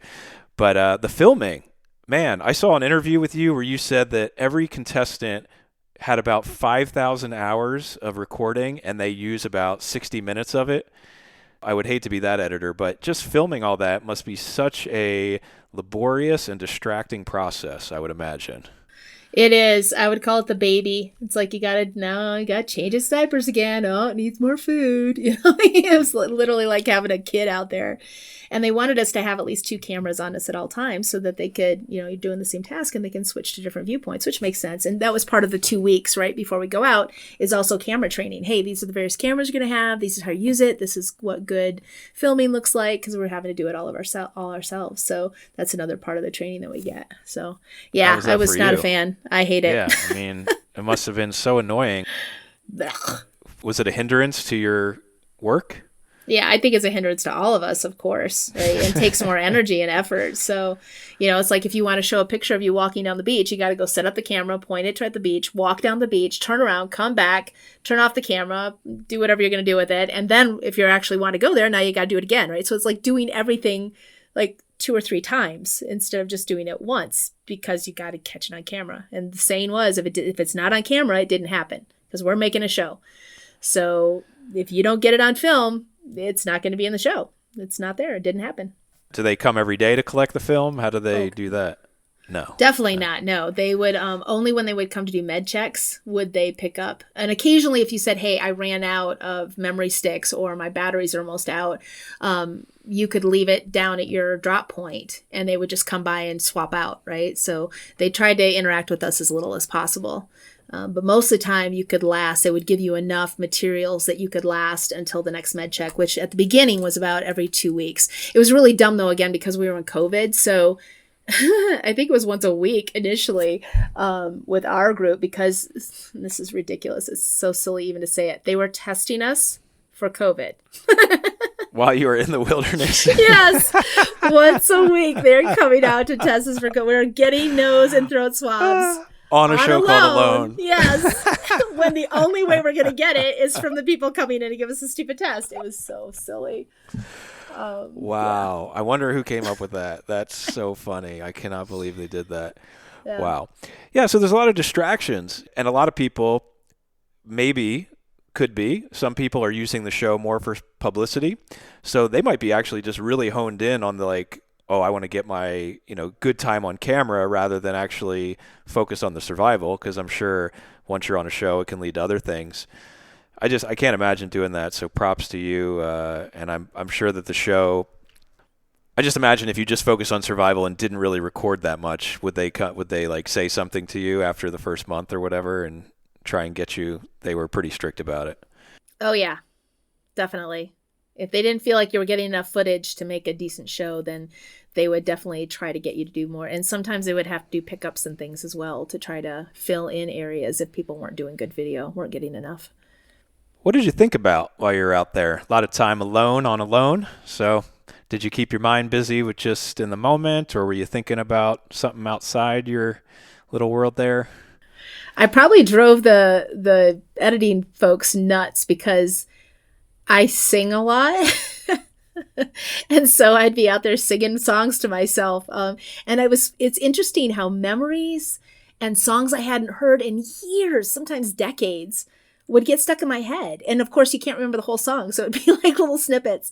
It was like every day you'd have a different song stuck in your head. Or, there would be times I'd get, I'd be like, oh, Mom, I really haven't treated you well. I needed to be better. And I really hope I win this. And you get to be the one to come out to see, to tell me I'm the winner, and all kinds of stuff. Memories and things that, because normally all the other times when I'd been out in the woods, I like being alone. I'm very much an introvert. But most of the time I'd been in wilderness therapy. I'd been at SEER, where every day I'm outside, it's going 100 miles an hour teaching, right? And prepping the next class and getting people. And then, somebody's throwing up in the middle of the night. So you're getting out of bed to go take care of them, and blah. So it's just go, go, go, versus on alone. Yeah. It's like there's either tasks to keep you busy, or you're doing things like I came up, they show a little snippet and I can't even remember the whole song now. I'd have to go look at my lyrics, but it's hard. You don't have pen or paper, right? You're not allowed that. So I was writing a song in my head, right? I'm here sitting on the big river, eating lots of berries and squirrel liver, so we'd come up with songs, and, you do whatever you could to try to entertain yourself. I love that. I love that. Can you just describe, there's some big moments in the show, like the day they just drop you and leave you. Do you remember how you were feeling? Was that exciting? Or, after the 2 weeks, it must be just like, oh, finally away from these people, or what's the feeling like? Yeah, all of us, I think, are really excited, especially in these seasons, right? So like you were mentioning, earlier seasons, people who aren't as experienced with the woods, a lot of, they get that, they call it the drop shock. I don't think any of us really had that in our season. We were all pretty comfortable with the woods, and it was more, yes, that excitement. And it's not just the 2 weeks. It's like, we have been building up for this for like 6 months now. And we finally get out here and actually start putting things into practice. So it is really exciting, and like, okay, where do I want to do stuff? And man, when I first landed on my spot, though, it's like the river is right there, and it was like 100 feet maybe to like slope, like really steep slope. My area was called Blueberry Ridge, and it was, I don't know, maybe a few 100 feet. You had to zigzag up the ridge to get up on top. And it's like, okay, this is way more sunshine up here. Not as many resources, though. It's kind of boggy. I'm going to be further away from the river, which is really nice to have nearby. So it was like trying to figure out where I could put up a shelter. And it was, that was the tricky part. So the first like 3 days, I think it was 2 days, I was up on top, and I built a tarp shelter up there. And then I'm like, I think it's just going to be too much of a pain trying to get down to the water all the time. Once it snows, maybe I could have been up here if it had already snowed, and then I would just get my water from the rain, from the snow melt. But I think I need to be down closer. And it sucked because where they dropped me, if you went further to try to get around the south side of the ridge, it was just completely cliffed out. There was no way to do anything over there. And the property where I was, that side of the ridge, faced northeast. And so you're in Labrador, right? You want warmth because the winter's coming on. South facing, Oh, yeah. So I was like, oh my God. Did you have any anger about site selection and stuff like that? I don't know. Hopefully I won't get in trouble for this, but yeah, I was pretty upset because my fence wasn't working. My GPS fence wasn't working. Not very well. And so I had gone down to this area, the river curved, right? And so I walked downriver, and I found an area where it was way flatter. There was southern exposure. There was huge old trees. It was kind of swampland back behind, and I'm like, I'm guessing there's beavers, there's all kinds of stuff I can get back there. Cranberries freaking everywhere, all this downed wood. I could have made a really great shelter really easily there. And I'd walk down there, checked it all out. I'd walk, and I came back, and then I went back later to a similar spot pretty close to it, and my fence indicator had never gone off. So I'm like, okay, this is where I'm going to build my shelter. And then they came in for bed checks, and I'm like, hey, I'm telling people, and they're doing interviews, during the med checks, and I'm like, yeah, I'm going to use this spot down here. And I told like 3 different people and did it on interview. This is where I'm going to put my shelter. And so I close everything down, right? Take literally everything, pack everything up, and I start hiking to go up there. This is where I'm going to go. And I'm only halfway there. I get a thing on my GPS. You're outside your boundary. You need to turn around and go back. And I'm like, what? I was so mad. That's so annoying. So mad. I was so mad. Um, yeah. And so I ended up having to do a Hodgepodge Lodge and having to do it into the side of the hill, facing northeast. Yeah. So I was pretty upset because I was like, it would have been such a better place to set up camp. Why? So I didn't know that. Like, you guys each have GPS that will notify you, because there's no like marked perimeter in the woods. It's just Correct. electronic. If you start getting close to it, it'll beep. Yeah, it's supposed to let you know that you come. And there's a no man's land right between our borders. So it's not like my border met right up with Juan Pablo's, right, or Carrie Lee's or something. And I don't know how big that distance is, but it's like you've got your boundary, and then they have a no man's land space, so that you can't just go up to each other's boundaries and say, "Hey, how you doing today?" Right? So you have that separation. Yeah. So I had apparently, I don't even know if I was just in the no man's land or if I had literally gone into another participant's territory. I don't know. But they're mad at me and I'm mad at them, and it was not a pleasant conversation. I bet not. It'd be so frustrating on top of everything else. So could you ever hear anybody, like, who, I know like there's some moments where participants scream or like have these emotional outbursts. Like, could you ever hear anybody at all? I never did. No. Any planes going overhead? Like any sign of life at all? Oh yeah. Yeah. They would occasionally fly overhead, and we would always watch, at least in the beginning of our season, it was the river, right? That's how they would get to all of us, most of us. So from base camp, some people were situated downriver and some people were situated upriver. And I think all of us had some kind of river access, but like I was way up. So Igor had seals. He had seaweed and seals in the river in front of him. I didn't have any of that up where I was. I was way higher in elevation, at least several hundred feet. So there was no way any of that was coming up where I was. So we were all on the river, but we're very different, and they had us on each side of the river and kind of going all the way up. But no, I didn't hear anybody, but the boat would go by once in a while. And if it didn't stop me, I'm like, oh, so what's going on? Who's upriver? And what's going on with them, When did you know that things were kind of going downhill a little bit? Yeah, it was mostly when I started belching. I don't belch. And I didn't understand it. It happened very different on Alone than what had happened on Migrations, right? At Migrations, I didn't eat anything for so long. And then we got like we ran into somebody, I think it was set up that way, but a guy who was like doing cheetah research, and something was happening with his mother, and he had like a month's worth of food for that one individual. And now he's going to have to leave. And he came across us, right? And we got this box of food, which was light enough for like 200 calories per person, right? For the rest of the trip. Anyway, so we didn't eat anything really, I shouldn't say that. Every day, like sometimes my meal for the day was a piece of biltong about the size of your pinky, right? Or a few baobab seeds on Migrations, versus on Alone, we could eat something every day. Every day we're eating something. We can find berries and mushrooms and get animals and whatever, right? Fish, whatever. So we're always eating something. And it just happened very differently on Alone for me. So I started belching, and I hadn't done that at all on Migrations. And I didn't know what was going on. I didn't understand after Migrations. I never did any research or figured out why I was the only one that was writhing in agony after the trip. And so I didn't, and I wish I had, because then I could have gone into Alone more prepared for that. So I started belching for like a week, maybe 2 weeks.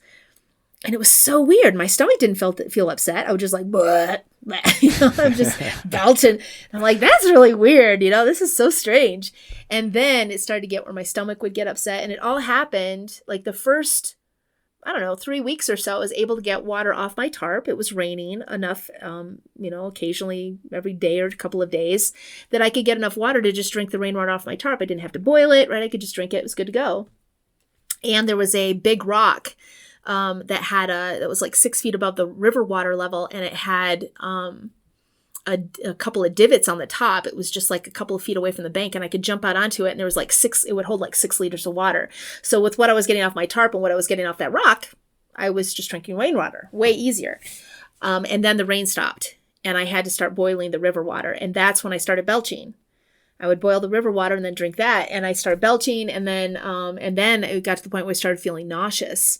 It would feel nauseous before I belched, and that nausea kept getting worse and worse until it got to the point where I was actually throwing it up. And a few times when I throw up, it was just massive amounts of greenish yellow bile. Ew. Right? That's all it was. So I knew I was in real trouble when I started vomiting.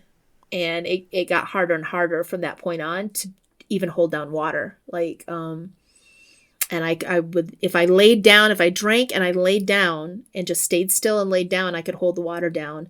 But as soon as I got up and started doing something, I would feel nauseous.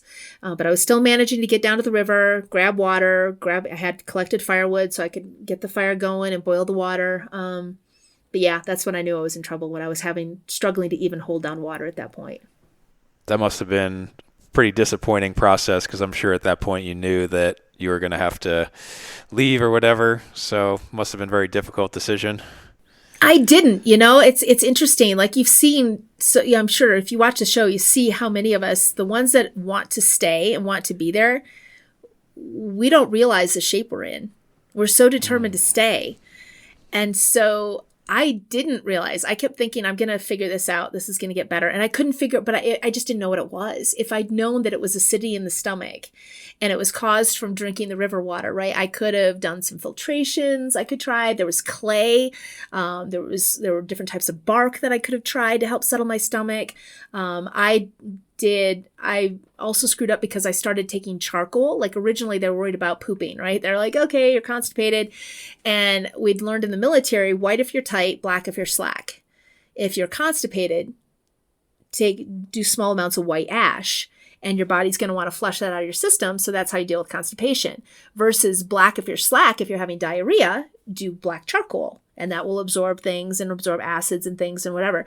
So I had been doing white ash. So this didn't help my situation either, right? I had been trying white ash because I'm worried about constipation. So that made the whole situation worse. I've got acidity in the water, and then I'm basically eating small amounts of lye.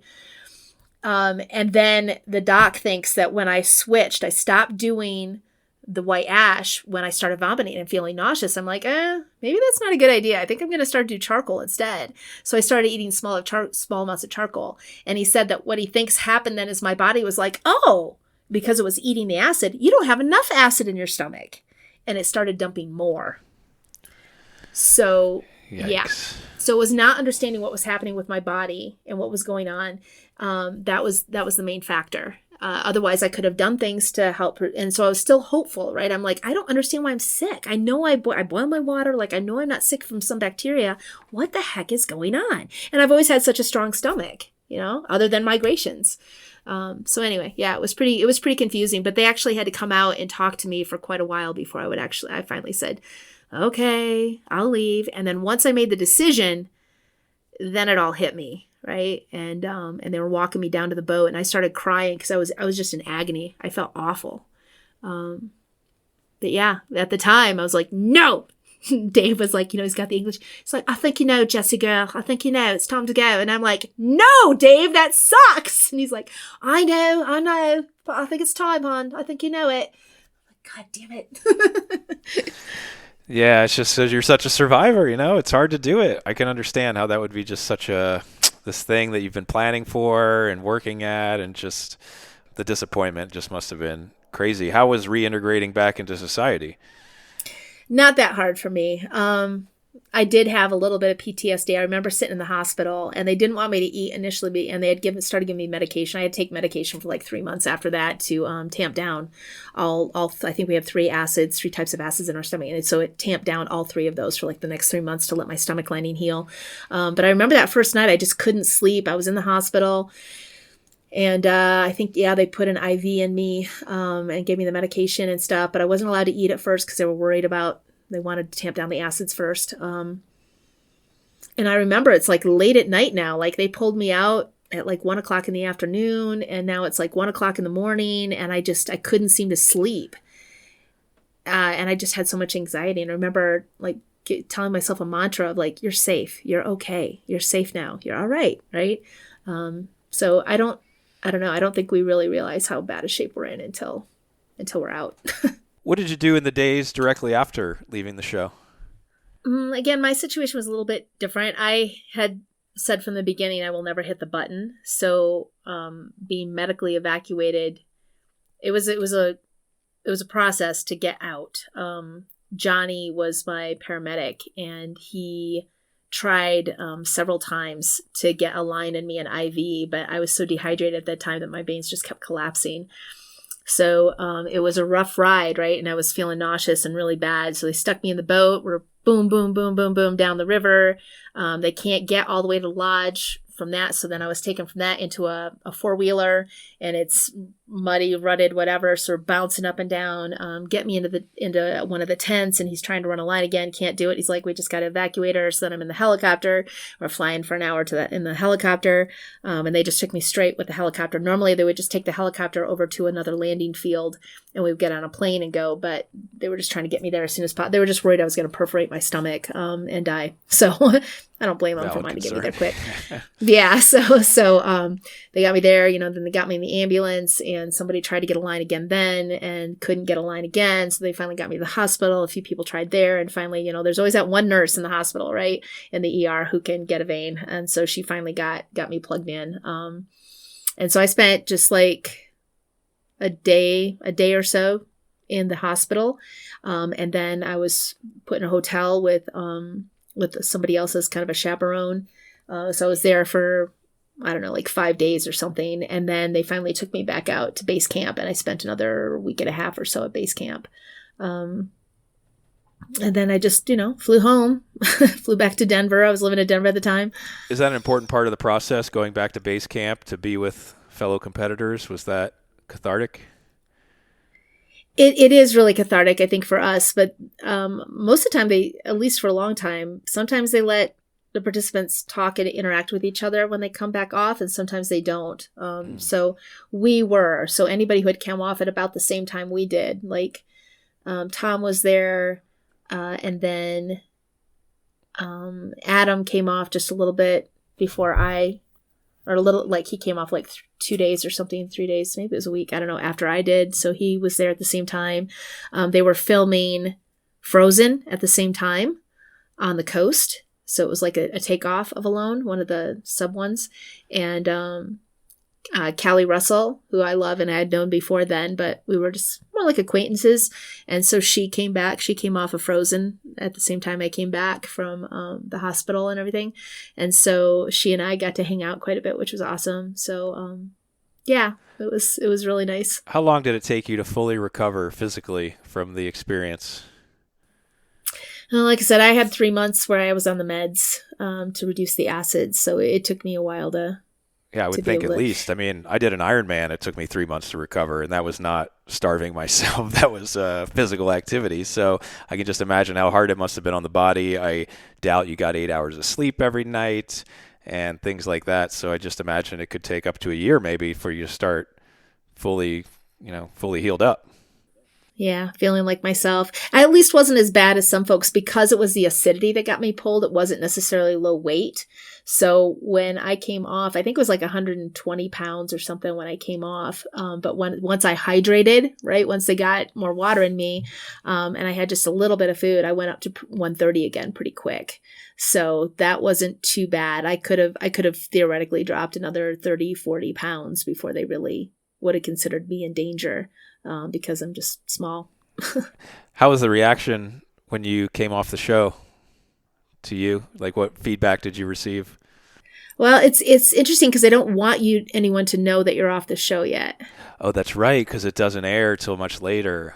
That's right. Okay, so what are you supposed to do? Go in hiding? And Yeah, basically. You're definitely no social media presence, right? Nothing on social media. You're supposed to just so your immediate family, people who have signed NDAs, right? Your immediate family and friends, they can know, but you can't put it out to the general public. Okay. So once the show came out, what did you receive? I think all of us get a really mixed bag. Social media is just, we tell everybody. So we have a Facebook thing, group that's for aloners, right? The Alone family and anybody who's been on it. And so if people get on that, we're like, don't even look at social media, because you'll get so many people that are like, the armchair survivalists, like you're saying, that are just brutal. That can be really nasty. And sometimes some of us will get stalked, by people, and it gets really creepy and weird. So yeah, God. It's a whole mixed bag. It's a very mixed bag. Yeah. I was reading a lot of things about you, let's say, on the internet. And I thought the criticism was kind of unfair, honestly, because people were saying you prioritize shelter building over food, but yet the guy that won the show, I think just a season or two ago, he fasted the whole time. He didn't eat at all. So any strategy, there's many strategies that can work, and I think a lot of it, like you say, just is the draw of, does a bear come by you? Do you have like a great spot you can camp in? Do you get sick? I mean, people get sick from stuff. It's just like, that's the thing about survival. Like, it's not a perfect science. There are variables, and we're not the organisms we used to be. Like, we're susceptible to things, and you get out there and stuff happens. Even if you really know what you're doing, it's a pretty humbling thing to learn. Yeah. And that's the fun of it. That's what's interesting, right? If it were easy peasy, we wouldn't be nearly as interested in it. That's the cool part. And that's what makes it a show, is you don't know what's going to happen and how things are going to pan out, right? If you could foresee the future, if I had known about the acidity in my stomach, I could have done something way before then. If I could have built my shelter in the area that I wanted to build it in, right? It wouldn't have taken nearly as long because I had so many more resources. So all of that, yeah, it's all a grab bag. Who knows? And that's what makes it fun. Any takeaways for you from the experience in your study of the craft or anything like that? I knew from the beginning, I didn't take a fishing kit because I'm terrible at fishing. So, I could definitely learn more about fishing. That would be good. But mostly it was learning about my body. And, so if I do something like this again at some point, or go back out alone on a different show, I would be able to get medication basically for the acidity of my stomach, because that's something that's crazy, or I could do research on the plants and things in that area and things that I can do naturally to help mitigate the acidity in my stomach. So that was the big one for me. All right. Well, I'm curious what you're doing now, and I want to get into this by asking you a philosophical question, if we can. I love philosophy. Let's go. If a apocalyptic scenario came about today, what percentage of people do you think could, let's say, make it? And we can break it down, because obviously making it 3 years is different than making it 2 weeks. But what percentage of people do you think would be generally prepared to handle this, something like that, if the power went out and we had to kind of reduce back to outdoor skills or primitive skills?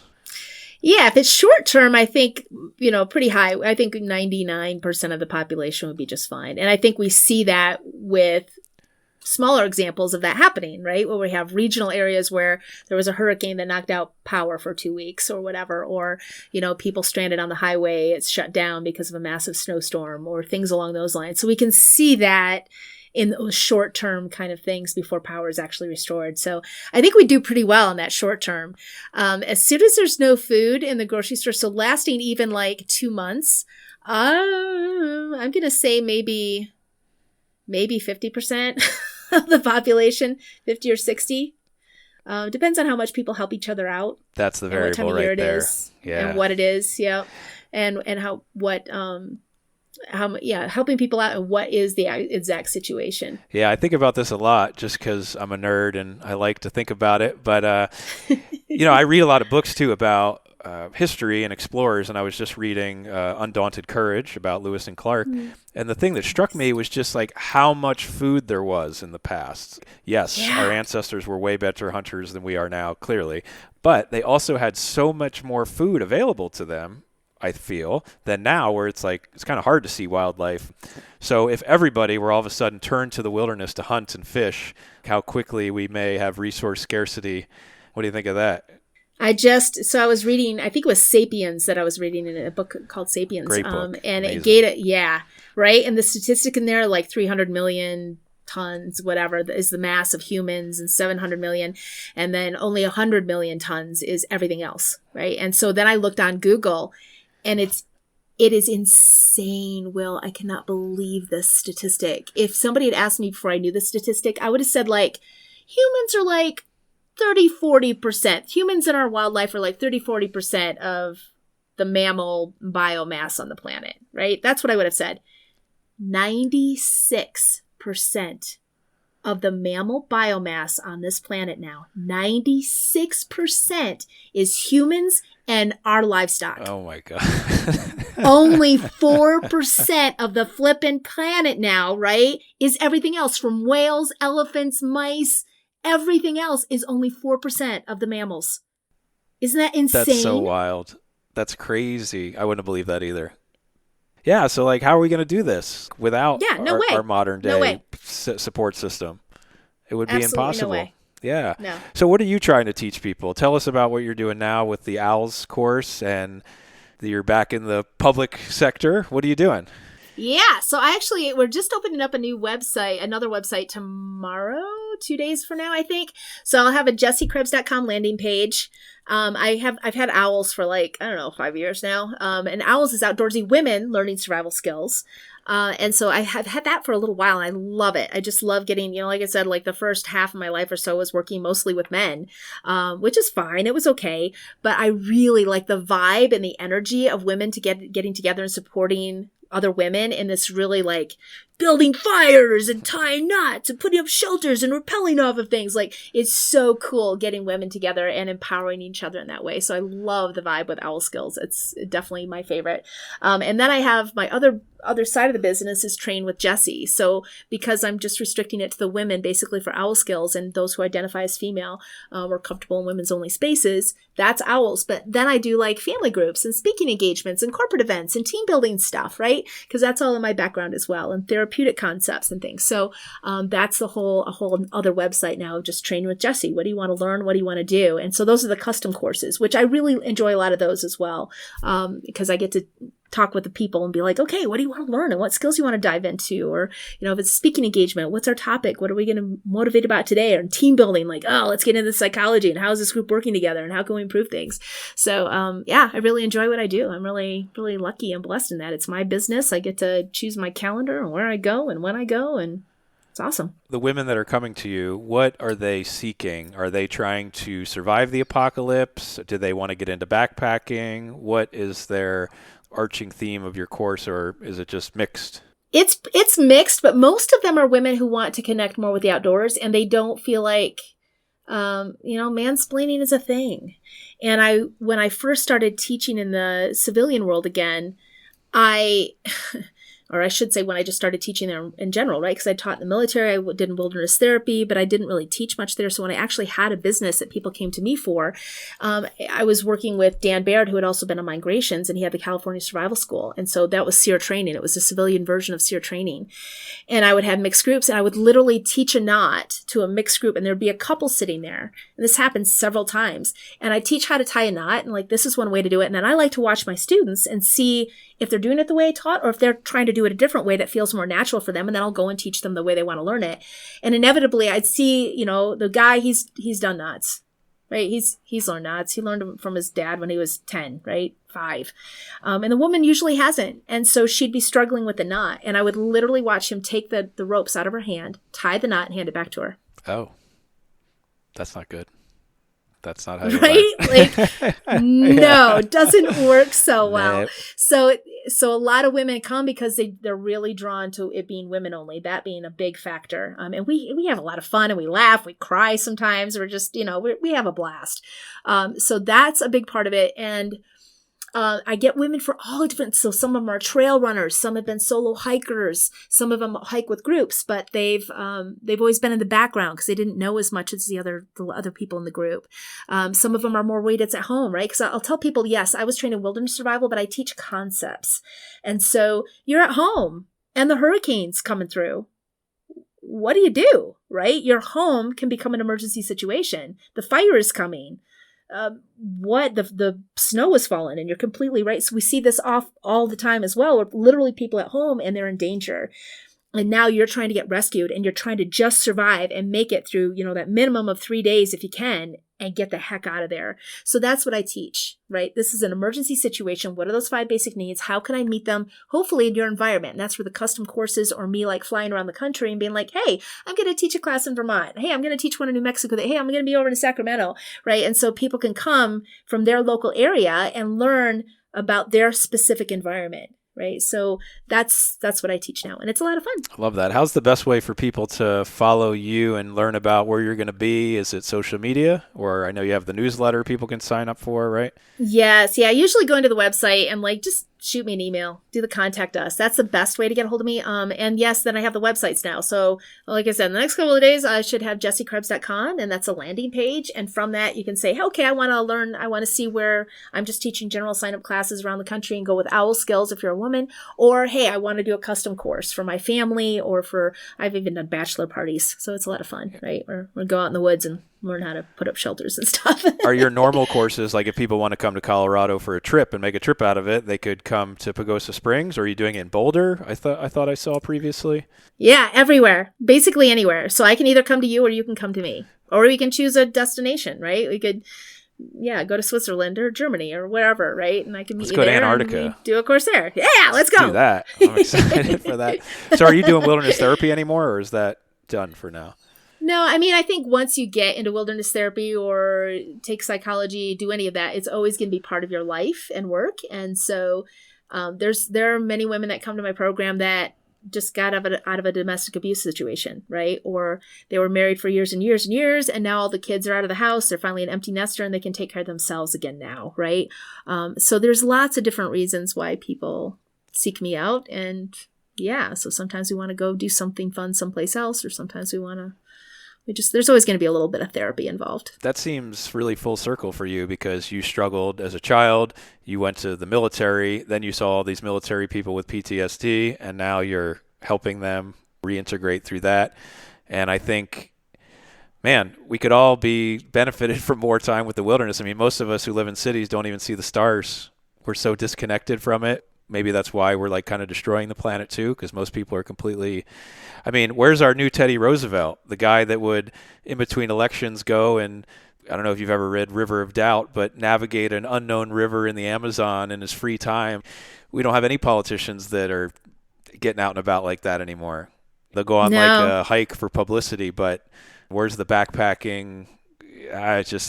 We could all benefit from that, I think. Yeah, you've hit it on the nose. That's basically my subversive goal, right? I do, for a long time, I thought I didn't like humans, right? I just didn't trust them because of everything I'd been through. I'm like, I just want to disappear in the middle of nowhere and never see humans again, because I had so many trust issues. And I was kind of horrified when I finally realized at some point, like in my mid-20s, maybe early 30s, I'm like, oh my gosh, I actually kind of like humans. Whoa, right? I was like, this is crazy. And so, yes, I help the humans. And if humans don't connect to wilderness, to these wild places, they won't protect it. They won't see any value in it. So my subversive thing is, I want you to feel safe and comfortable and know what to do in an emergency situation in the wilderness. I want you to know how to do that so you feel confident enough to go out there and connect with it and see the value in being out there and doing these outdoor activities. And they're not going to do it if they don't feel safe. And it's unfortunately our media so often, right? So I appreciate people like you that are doing things, because it's like you are so much more likely to get in a car accident or slip in the bathtub or die of a heart attack, or we literally eat ourselves to death in this country, right? So you're so much more likely to die in all of these other ways from our modern society than you are in the woods. But that's not what the news tells us, right? One person gets lost, a body is found. They could be the 0.000000001%, right? Odds of that happening. And it will be flashed all over the news, right? And psychology tells us this. The more recently we heard it, and the more we heard it from different avenues, the more dangerous it must be. Our brains literally believe that. So by news, taking any wilderness story, any wilderness tragedy, right, all the words they use for it, and flashing that all over the place, it gives people this idea like, I can't go in the woods. I'm going to get eaten by a bear or a mountain lion, right? And it's like, that is so low. But that's not what our brain thinks. It's totally true. That's part of the mission. There's a great book about this. I don't know if you've read it. It's called How Risky Is It Really? And the example they use in the book about how humans misanalyze risk all the time is that someone will stand on the beach looking at the water and be like, I'm not going in there. There's sharks. And then they'll smoke a cigarette while they're standing there looking at the water. And it's like, dude, you're doing the more dangerous thing. You're not getting in the water because the shark percent, you got like a 0% chance of that happening. You're going to get lung cancer. So we just like totally misanalyze everything. So I love what you said there. Hey, I read a note that you are maybe going on another show called Wild. Is that true? Braver, which already came out. That was it came out like last fall. Is there a show Wild, or is that? I don't know. See, the media you can't trust. No, was you in like can't. some People magazine type thing. What's Jessie Krebs doing Who next? knows? Yeah. So I what did you don't go know. on? What briefly? What was it? It was through Brigham Young University TV, which I didn't even know they had one. But Greg, who's amazing, he's now a therapist and producer, and we did a wilderness therapy show, but it turned out okay. But it was basically taking a group of teenagers, and wilderness therapy has gotten like hammered during COVID, and then some things came out on Netflix, and I don't know, a Kardashian or somebody like had a bad experience at a residential therapy program, and then started bashing all therapy programs, including wilderness therapy. So like it's almost impossible to find a wilderness therapy company running right now. They all went under. And so it was so impactful on me and on so many of the clients that I saw come through. So Greg and I talked, and we're like, hey, let's do this show. So, and Terry from Alone Season 9 came on it with me too. So we were like the two survivalists, and then there was a therapist, Dr. Z, and it's taking, we had 7 18-year-olds, 18, I think one was 19. And we took them out to Kentucky and did a bunch of stuff with them. Or South Carolina, Kentucky, and that area. And we're taking them and doing stuff, and they had little challenges and whatever. So that was a show that came out last year.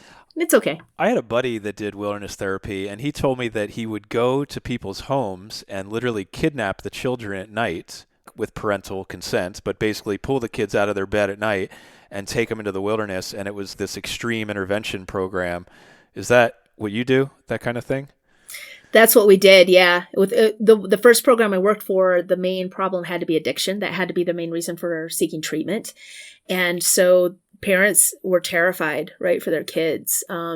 Some of them have been in car accidents. They're doing drug overdoses. They're disappearing from the house at night. Some of them were getting violent, both the parents and other people. Like, they're terrified for their children. And so if the children get a heads up that mom or dad is going to send them to a program, they're going to disappear. Yeah. Yeah. So yeah, they were called escorts, right? Usually 2 people trained in a few key skills that would come, and depending on how the kid, sometimes the kid doesn't come home till 3 a.m. So 4 a.m, they're getting a wake up call. And if they get violent at all, they're in handcuffs and they're being escorted by plane, car, whatever, out to our facility. They get stripped down, right? Put in our clothes, got our gear, and then driven to the middle of frickin' nowhere to meet with us. And hey, great, you're going to be with us for the next 8 to 16 weeks, hiking around the desert. That's what a paradigm shift, for them. Yeah. It was shock for the first week or two. They're just like, what's going on? Yeah, it must take them 2 weeks just to be available to you guys. Just getting them in. That's crazy. Well, that's great. God's work right there. Thanks for doing it. I wanted to end just by asking you about this. I saw this quote that you had, and I wanted to ask you what you meant by it. You said, after my honorable discharge from the military, I directed team building courses and then found a home for over a decade working in wilderness therapy. There I learned to listen to my heart again and reconnect to the magic moving through all things. What do you mean by the magic moving through all things? I would say that's the God spirit, the universe, whatever you want to say it is. I've had so many magic moments, right, where the odds of it happening are so infinitesimally small that for what happened to happen, there has to be a higher power. There has to be something moving through things. And I think between being shut off from, when I was a child, I went out and spoke to the stars and the wind and the rain and the water, and they were my friends. That was me speaking to God, right, to the universe. And I always felt the universe respond. It was always there holding me. And then my primary abuser died. I had shut things off for a while, and I completely shut down, and the military shut down even more. And so, again, being a robot for a long time, and I closed myself off to all of that. I didn't feel that magic, and I didn't feel held and supported anymore. And it wasn't until I got back into wilderness therapy and feeling my feelings was the way to reconnect with that higher power and connect with my heart. And then magic started to happen again, right? So yeah, isn't this human experience amazing? It is. It is a ride, isn't it? But you speak in my language. I can definitely say that the time I feel most settled and peaceful inside and the most connected to the things around me are when I'm alone in nature out in the woods somewhere. So thank you for doing what you do and for sharing all this with us. It's just been really fun to get to know you and to meet you. And I hope people follow you and check out your TV career, let's say.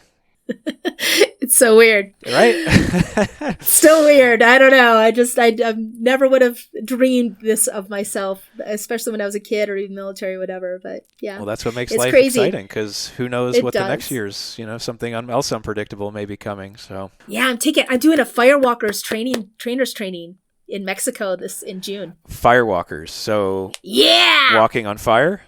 Yeah. What does that mean? Teaching other people how to do it. How do you do it? I did it once, like 25, 30 years ago. And it was so empowering. It was so cool. It was one of the best things I ever did. And so now I'm taking a training with Heather Asher Morrow, who's written many books, Warrior Goddess training, that kind of thing. And she's leading a training. So it's been on my bucket list forever to become a facilitator for walking across hot coals, right? Incredible. Amazing. I don't know how it works. That's why I got to take the training. But I did it. I just don't know exactly how I did it. So I'm really excited for that. If I may, just briefly, so what do you get out of that? You're laying coals out and then barefoot you just walk across? Yeah. Tell me about what does that do for you? What are you getting out of that? I mean, I've done so many things where it's like mind over matter, right? In life, like you're trying to reach for that one last grip on a rock climb. You're trying to, push up something and you're like, okay, this could be deadly. I could literally die here. And you can't stand there petrified in fear. You got to take the step, right? And so there's so many empowering things we do if you're an outdoor person, right? You're going to kayak. Okay, I got to get to the beach. Okay, those waves look pretty darn big. This could kill me. Okay, we do so many things like that. But walking across hot coals, like my brain says I can't do this. We know fire. We're around fire all the time, right? We get burned by fire occasionally. Our eyelashes get a haircut, whatever, right? From the flames, we know fire is hot and it burns. And you touch something for even a second and you're going to be like licking it and trying to cool it down and blah, blah, blah. Yeah. So I'm going to walk. I'm not running. I'm just taking a leisurely stroll, basically, across hot coals. And people say, oh, it's the ash covering it. No, they raked the coals every third person or so. So the ash falls down and it is red hot coals you're walking across. And I can walk like 8 steps, leisurely walking across hot coals and have no blisters, no pain, nothing on the other side. Whoa, right? Like nothing is more like specifically like a few seconds of time that is more empowering and more like mind over matter. And again, that magic, like something crazy is going on here, right? And I'm so excited to be able to learn what's going on behind the scenes and then to bring that to other people. So I love your enthusiasm. So you have no injuries after you do this. It's not like I did it twice in one night, right? Because I was mad at myself because the first step I took, the first time I did it, I had this moment of doubt.